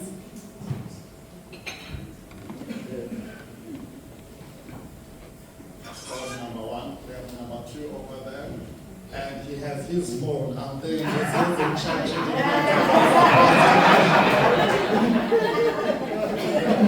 Thank you. Thank you so much for Program Director and to our authors, panelists. Mine's going to be a question, comment. I've read one of the best books about marketing. It's called Blue Ocean Strategy, and that inspired me to become an investment banker and entrepreneur. So I'm looking forward to read this one. My question is, what will make this one different with Blue Ocean Strategy? Any of you might enjoy this. Thank you. Okay, let's take the second question, then I will open it up to the panelists. You can choose which question to answer. Thank you very much, Prof. Good evening to everyone, and good evening to our panelists. My name is Olani Matabini, by the way. First and foremost, I'm glad, Dr. Stenkamp, that the book is in the South African context. You know, because we've been reading a lot about, you know, America and, you know, marketing in America and all that and all that. So sometimes it becomes confusing. But what drawn my attention is chapter 10 in the book, where it speaks about retail marketing for SMEs. It has been proven that most of SMEs in this country fail in their first year of operations. And those that operate more than that, they fail, they don't do or make it after 3.5 years. So my question to the panelists is, what strategies that you think that would assist these SMEs to survive more than that? You know, because most of them have been using the traditional marketing. Today we've been hearing about AI a lot and digital marketing a lot. So in the book, do you perhaps as panelists address that issue so that tomorrow and the other days, SMEs will become, you know, the best employers, if I could say that, in the country? So do you perhaps address the issue of digital marketing, or what strategies that they can use to address the issue of failure? Thank you. Okay, if I may come in our second session of panelists, we would actually have the person who wrote that chapter, so we can direct that question to her. Can I give a meta answer, if you allow me? Yes, sure, allow me. To use that to also diminish your question. So Blue Ocean, obviously, AI, that's the Blue Ocean, and it's throughout the book. But I want to jump to you quickly. The rest of my time on Earth, I will spend to try and contribute to reducing the 75% failure rate of businesses around the world. And my passion. And from a meta point of view, not to get into that chapter specifically, by making, so we did a study, and 0% of the respondents said that they have any inclination, business leaders, marketing leaders, 0%, had any inclination to access any academic works. Now, I mean, we do all this work and we find out what can help entrepreneurs to succeed and do better, and it's not accessible. So this is my answer. We try to make it more accessible. That is maybe our main contribution. Yeah, thanks. The first question, what's different? Peter, I was at a BDR conference about 2-3 weeks ago. The one thing that scares me about SMEs is it's failure funding. You know, I'm no entrepreneur. I know close to nothing about entrepreneurship. But I do think that one thing that small businesses they overlook, it's the matter of brand. It's suppose a topic for another day. What's different about this book, Prof, is that if you were to pick up, by the way, it's the first of its kind. If you were to pick up any piece of work that encompasses quite a number of topics in marketing, it's precisely this book and nothing else. Thank you. Thank you so much. We will not allow any more questions until the next round. And based on my assessment, the gentleman with the South African flag, not that scarf.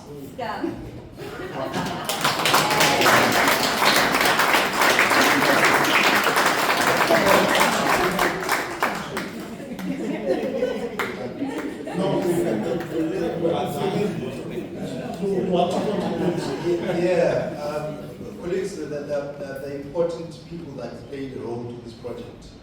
And as a first author of the book, I think I'll start with my colleagues. You know, it's one thing conceptualizing something, it's another trying to convince partners that this thing can work. When I was at CPUT, my office was next to Peter's, next to him, which was Rodney's. Gentlemen, it's been one of those projects, and I want to thank you for your high work ethic. It took quite some effort. It took quite a number of divergent views, disagreements on it. And then last, Bridget Hunt was our designer. Thank you so much for your high work ethic.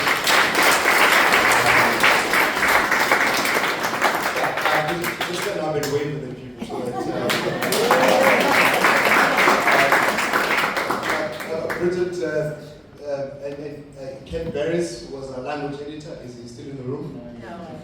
Yeah. So in the last weeks of the book, I was on calls with Bridget, literally on a daily basis, deadlines, and thank you, and obviously to all the chapter contributors. Thank you so much. Thank you.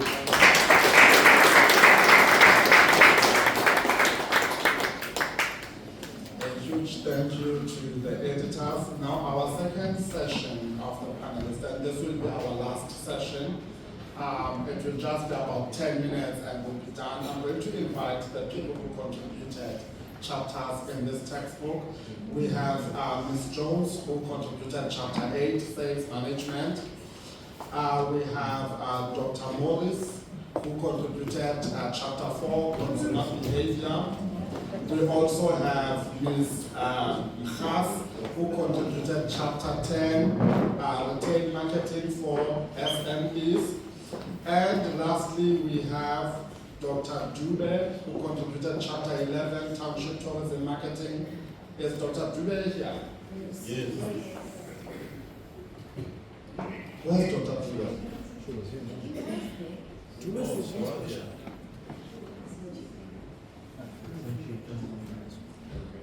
Okay, no, that is fine. We'll continue with whoever we have, and we'll just have a couple of questions for each. And I'm afraid that Ms. Jones, whatever you have in that paper,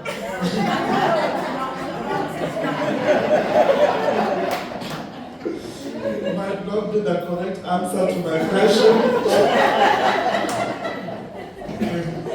So my first question will be directed to you.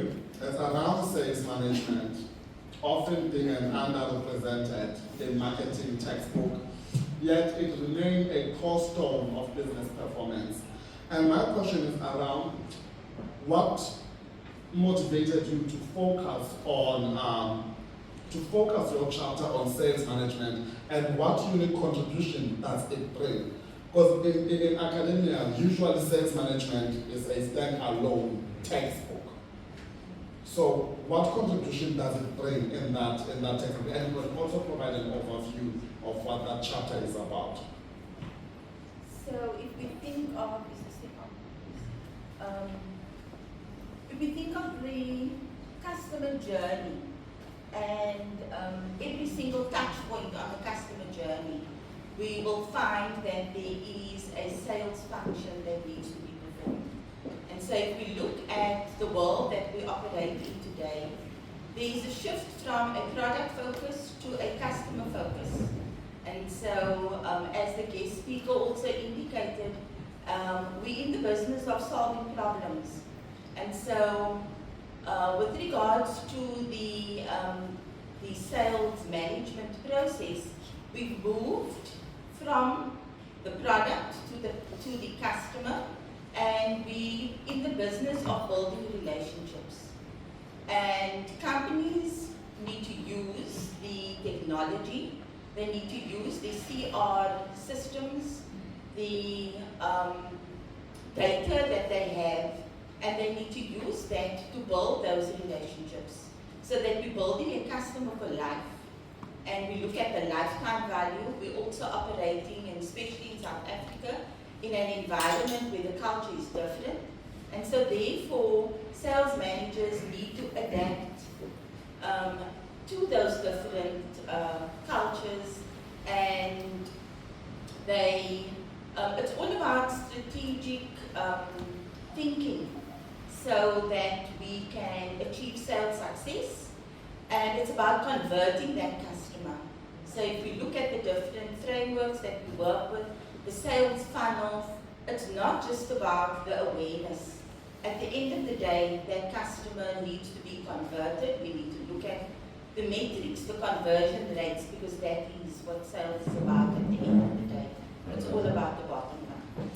Thank you so much. Now, a follow-up. The role of salespeople has evolved significantly in the digital age. We can think about data analytics, CRM systems, and how AI has transformed how sales teams operate.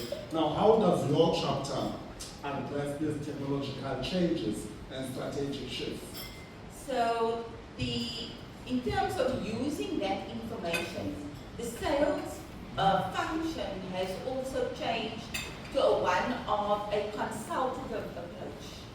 So it's how you use that information that you have, all this technology that you have, and it's about using that to your advantage, and that can be your differentiator in terms of how you are going to use that. And so yes, the sales function is changing, and I think if you think of the slide that we had, with the guest speaker, it was all about adapting. And so that sales function has to adapt. Thank you so much. You want to ask a question? Does that answer Oh, it does. I thought you wanted to ask a question. No. Okay. Thank you. Now we'll move to Dr. Morrison. So whenever I read consumer behavior textbooks, I always see the same thing. They talk about consumer decision making. They talk about what influences their decision. Now with the chapter that you've contributed, how different it is from everything else that is already existing in different textbooks. So we need to understand that the basics of consumer behavior, the theories underpins everything, how consumers buy, where do they buy, how do they buy, why do they buy. So those theories are so important to understand, and the chapter that I've covered, consumer behavior, I looked at the consumer behavior theories, like I've mentioned, that it underpins how consumers buy. I looked at the individual factors and the group factors and the purchasing situations. But I think what makes this chapter different to previous editions is the use of technology and the use of AI in how retailers should incorporate that into their advertisements and other platforms that they use to influence consumers to buy. Thank you so much. I really appreciate that. And I have a quite similar question to the question that was asked by a gentleman over there, addressed to Ms. Mkhasi. That's Mkhasi, right? Yeah, that's right. Okay. Who has contributed a chapter on retail marketing for SMEs. I'm not going to ask that question because I'll have to give myself a book. So I'll just allow the gentleman to repeat the question. Now you're putting me on the spot, bro. The question was the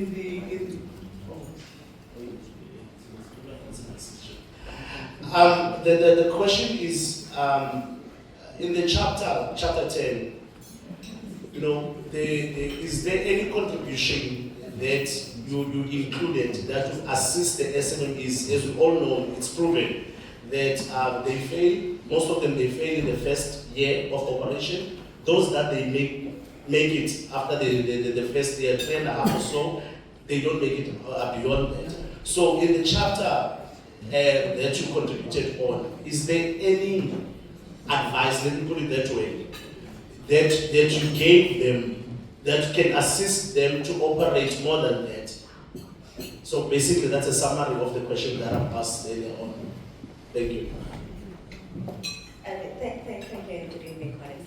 Of course, at the core of the chapter, and the editors were quite clear, that much as you can go back to what's your inspiration and so on and so forth, but ultimately, when somebody reads the book, what do they take out?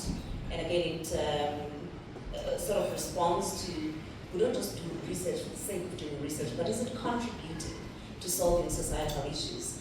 And if I just take you back a little bit, that the kind of work that my co-author in absentia, Dr. Mapelo Malkas, do both in the space is saying, what happens with these retailers that are in the SMME space, some of them are in informal, and so on and so forth. What will happen in our economy if they will be wiped out and we don't assist them? So when we talk about research that we do is, how do we then make sure that we also bring them up? Now, competition has really leveled up, even in townships and rural areas, even in the CBD areas. But SMEs and informal retailers have proven resilience. And if you look at even your Nelson reports in terms of the statistics, that the growth has been so consistent in terms of growth across informal township and small retailers, right? So, of course, to answer your question is that we share tactics.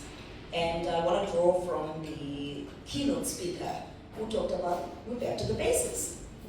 And there's nothing so different at the core of marketing or at the core of getting a customer to stay, to come firstly into your business and find what they're looking for in the right price, quantity, quality, and so on. Those are the 4 P's. So we're back to the basics, right? And evolution. So when I was 10 years old, do you talk to a customer who's 10 years old today like you spoke to me when I was 10 years old? But we're back to the basic to say, at the core of my business, I'm targeting 10-year-olds. I'm not sure how many of you, but we look at the brand Mickey Mouse, for example, that continues. But we look at brands like Kinder Joy that somehow we can't really find as it was when it was launched. But what's the consistency, meaning that you follow it, you understand that my product or my business is targeting 10-year-olds, but I do understand that a 10-year-old of 1990 is going to be different to a 10-year-old of 2020. Yeah. So we share those tactics in the book, moving from digital to AI influence to in-store, the ambience, and everything, you know. For example, if you were to go to a fair right now, back then you find the slides and all of that, but now you can even find those games where the kids can dance and look at a big screen because times are evolving. So we will bring it back to the basics, but how do we take the basics to move along with the times? Thank you. Thank you so much. Now a follow-up. From your perspective, what are the key insights that SM is often misunderstood, which probably lead to the failure the gentleman is talking about? Some of just the key insights that they misunderstood, which probably lead to failures. I think at the core is you'll find that there are certain SMEs and there are those that are only there as survivalist SMEs, really just to put food on the table. But there are those that really start businesses and somehow they do grow. And that's where things like marketing comes in, and that's where brand management comes in, which is something that's often missing, and to really track that the customer is growing. And now that the customer is changing, for a typical example, do you do deliveries? For somebody who's got a corner house, a corner spaza shop, that person should pretty much be able to use WhatsApp business to say, you can order and I can deliver for you. And you come home very late. Now it's dark, they are what we call akapara, you know, they rock. But if you know the business, you can literally deliver the bread that you would send a child 10 years ago to go and purchase at the corner store at 6 a.m. So it's the evolution. So they sort of like I've known this thing, I've been doing this thing, I've been doing my business. I've got my aunt, by the way, I got into retail at a very young age. I'm not going to say my aunt did child labor, but at some point, we've had to be the ones scrubbing those scalp tops because we wanted the latest Nike shoes. And I was in grade 6, stand 4, I stand 4, let me just compliment myself. And we knew that we're going to work through Christmas when the employees are off because we wanted those latest, so, but when I look at how she was doing business, it's not too different right now, but if you look at the changes right now, there's quite a lot. So marketing and understanding that much as I'm selling this product, but what else does contributes to make sure that the customer is happy. So the marketing, the ambience, and so on. Thank you so much. Thank you. And now I will open. Sorry, may I just add something? Yes, you are welcome. I'm sorry, colleagues. I just remembered also what makes our chapters different is that we were requested to add our own literature that we have conducted to reinforce the theories of the chapter. So that is what makes our chapters unique. Beautiful, beautiful. And I will only take 2 questions and close this round, not because I feel like I'm missing out on dessert. Just 2 questions. Okay, Dr. Williams, there's the mic. Behind you. Thank you so much. Thank you, colleagues. Congratulations to all of you. Very interestingly that you had the glossary at the end, and I assume it's English, Afrikaans, and Xhosa.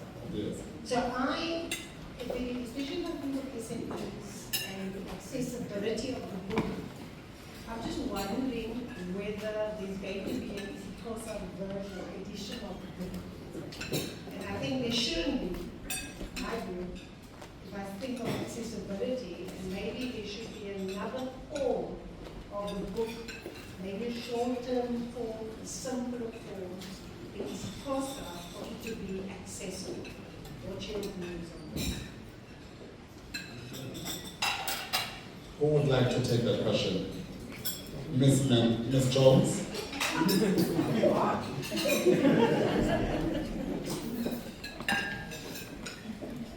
We contributing to the book. We are not the agents. So unfortunately, Dr. Williams and question will have to go to the authors. Some may hand over to Dr. The hot mic. The mic is hot. Yeah, thanks, Sandra. Look, the assistant team is here, fortunately. I think institutions, they need to have stances on the language issue, right? We consistently need to be inclusive of our spaces. You may recall that one of the issues that we've got is that there are institutions that are not clear in the language. So, soon as institutions can take stances on the language question, we will then oblige and translate or convert the book to isiXhosa, Tsonga, Zulu, and all other South African languages. Thank you. Thank you so much. If I may add, we've just adopted a new language policy which indicates that all study guides have to be in 3 languages, in English, in Afrikaans, and in isiXhosa. So I think that is the route that universities should be taking. And it was long overdue. It looks like we have a follow-up question. My dessert. Okay, let's take one more question. Yes, one behind it. Okay, before Just a point of clarity. Okay, it's a point of order. Just a point of clarity, my understanding was that this is not a textbook. It's a book. So it's not dependent on the institutions. I'm talking about business generally. talk about small businesses and the accessibility thereof. The question is, I cannot see that a small business would be interested in a book in this course, for example, and that there should be possibly another format in which this knowledge can be transferred or made accessible. So possibly just giving an idea to the editors. Yeah, the rethink. Okay, thank you so much. Let me take one more question, then we close. Please. Yes. Okay, thank you, colleagues. Just on my side, so I was also quite passionate with chapter 10, but I guess it was answered, so Ms. Nkasi, don't worry. So I think I'm just going to move on to chapter 11. So I think I'm quite also curious with chapter 11, just on understanding the township tourism marketing chapter. I just want to understand, so I haven't had a chance to read the book. Is it, in terms of how it's addressed, is it addressed to businesses in the townships in terms of the tourism, or is it more consumer-centric? And then once we establish that, I just want to understand what are the key nuggets that are given in terms of township tourism marketing. Okay, we don't have Dr. Dube to answer that question, but it looks like Dr. Zwakala would like to do something special. Let's give him a chance. Thank you. Colleagues, photographer,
Okay, colleagues, thank you so much for contributing and sharing insights related to your respective chapters. I don't want to waste any more of your time. I want to sit down, mainly because of what I see closer to my chair. So thank you so much. Have a lovely evening.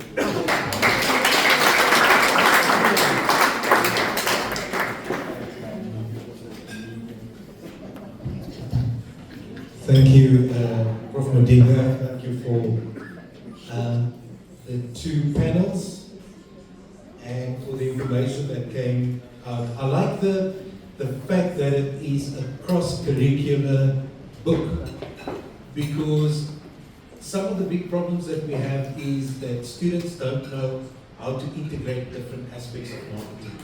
And so for me, it is important that they pick up a book, everything is right there, and they can make sense.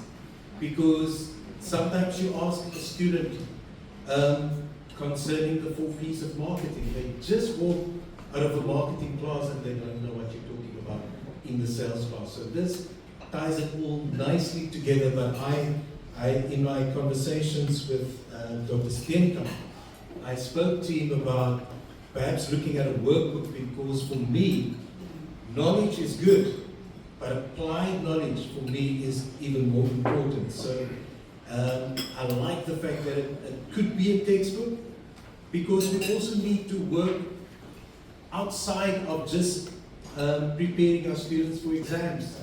They need to read wider. And so I like the fact that it's a research-worthy piece of work. And for that, I want to applaud you one more time. Can you join me now? Ladies and gentlemen, I am so happy for this next part. I am at the end of my job. Cannot believe. And so I would like to call on one of the driving forces of the BDR, Dr. Peter Steenkamp, to come and just share a vote of thanks, and then we will speak on something.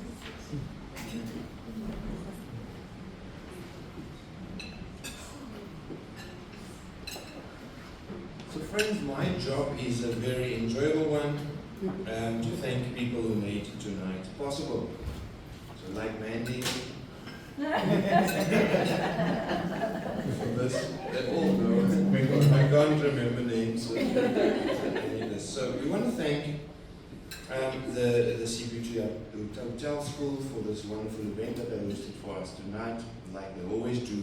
Everyone involved, from management through to the students and the staff and all of that.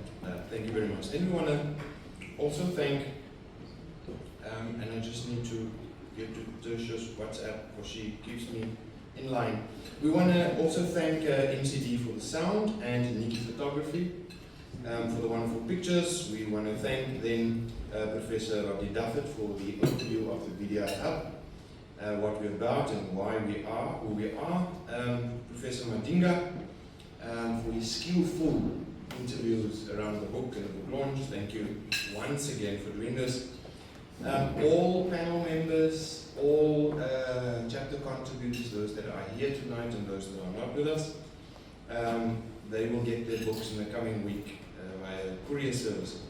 Our industry partners, without them, we won't be fulfilling our unique differentiator. We really appreciate you, and you our link, and you're keeping us honest. We appreciate working with all of you. Then all the marketing department colleagues, and I'll speak a bit more about this just now, all CPUT dignitaries that are here tonight, and all the CPUT students. After all, everything we do, and why we are here, and you will never again be in a situation where everyone and everything is geared towards one thing, helping you succeed. This is why we are here. Our other local and international partners, we in a global village, so we appreciate them. And our exceptional MC, I mean, he deserves a round of applause.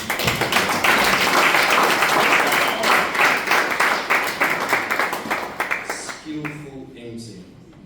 And then I would like to call people to the front, if you don't mind. We would like to gift you books. And I want to start with all our speakers, and I'm just going to run through the program. And I know where my bread is buttered, so I'm going to start with Sandra Williams.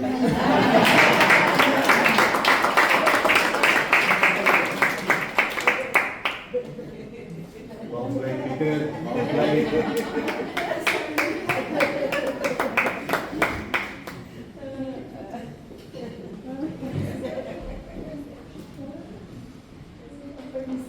And on short notice, Prof. Isaac van Zyl.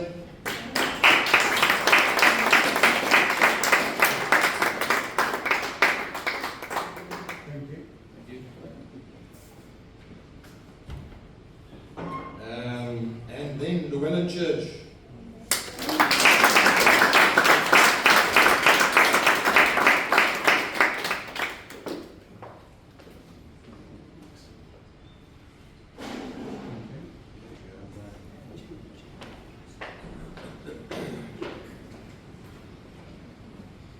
And then our phenomenal guest speaker, Ompile.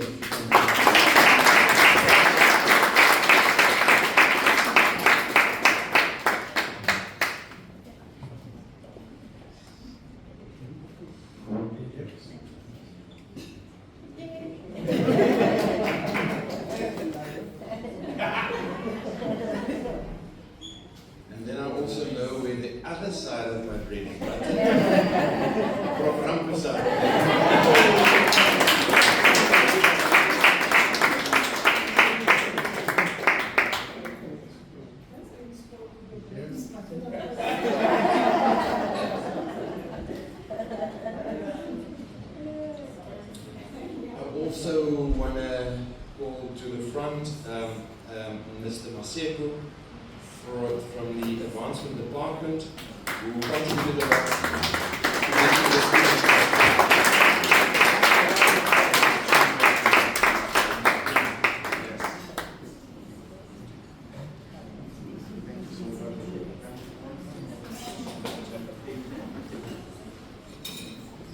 Then I want to call, just mention our industry networks.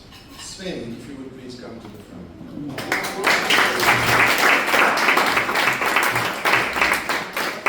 Sven is the current chairman still of our advisory board, so this is why. Well done.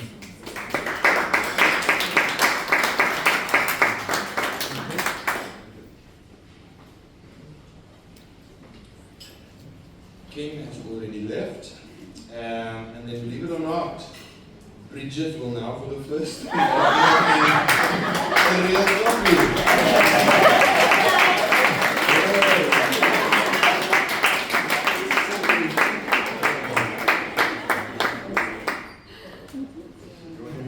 Thank you so much. And then I want to thank everyone else that joined us tonight and had a hand in this. Thank you so much. And if I have missed anyone, just please forgive me. I tried, and it would be amiss if I do not also thank Ms. Connolly, without whom this would not have been possible. And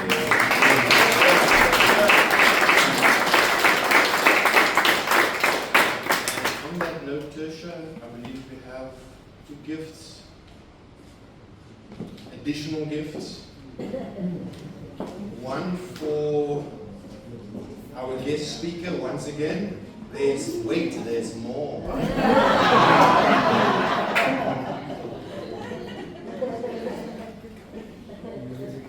And for Isaac van Zel.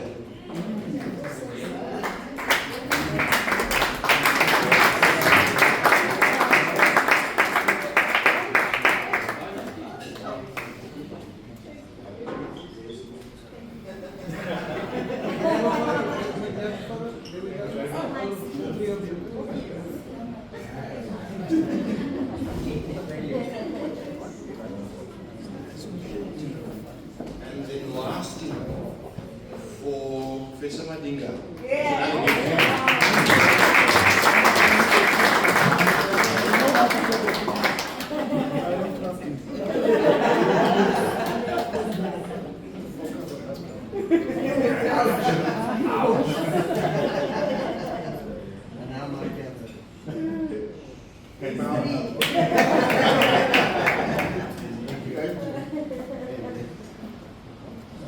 And that's my bit. Thank you, ladies and gentlemen.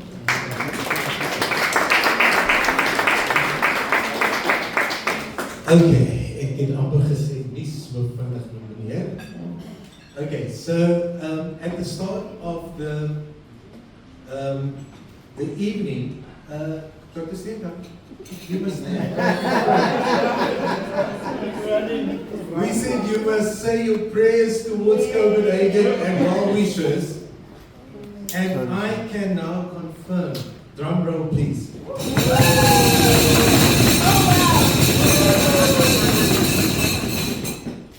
We are looking at the second prize winner.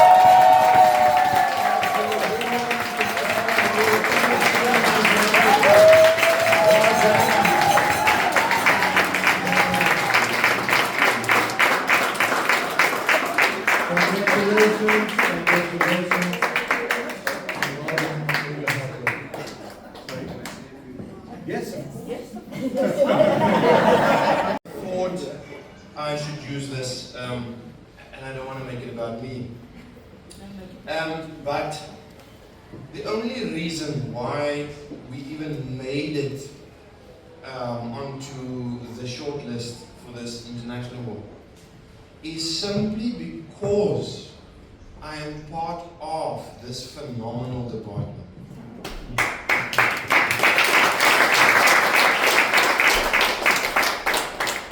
And I mean this from the bottom of my heart. My colleagues in this department the management of this department, you have a foundation, and you are allowed, and my colleagues will agree with me, you are allowed to be yourself and to grow. This department is not the norm. It is very, very special, and this is why we achieve so much. So thank you very much, colleagues, for your support.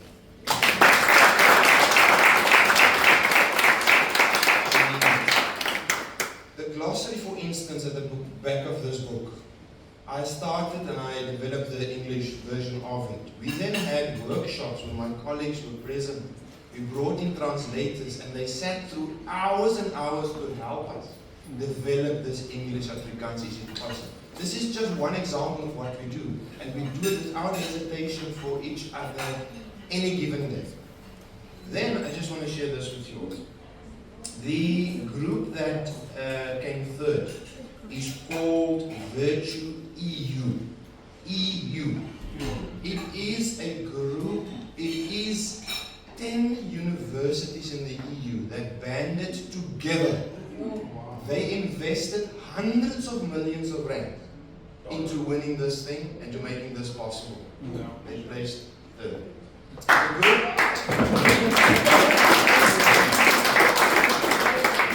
The group that came first is called ISIM. Now listen to this. They are the top 10 dentistry departments at universities in Sweden together. They had so much money that they could bring virtual reality goggles with to bribe the people that gave the awards. This is the extent of the money they put into this. Here we are from CPUT, somewhere in Cape Town. We don't even really have money for reading glasses. Both of them spent millions on this. You know the budget we had to make this happen? Zero. This is the thing I want to leave with us tonight.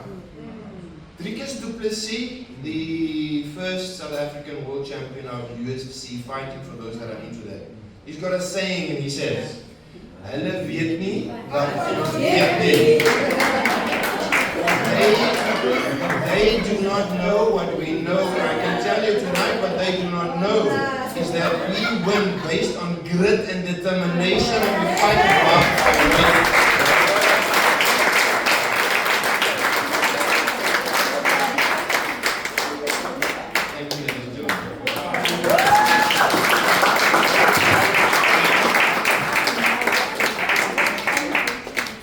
He forgot to say that the next round is on him. That's fine.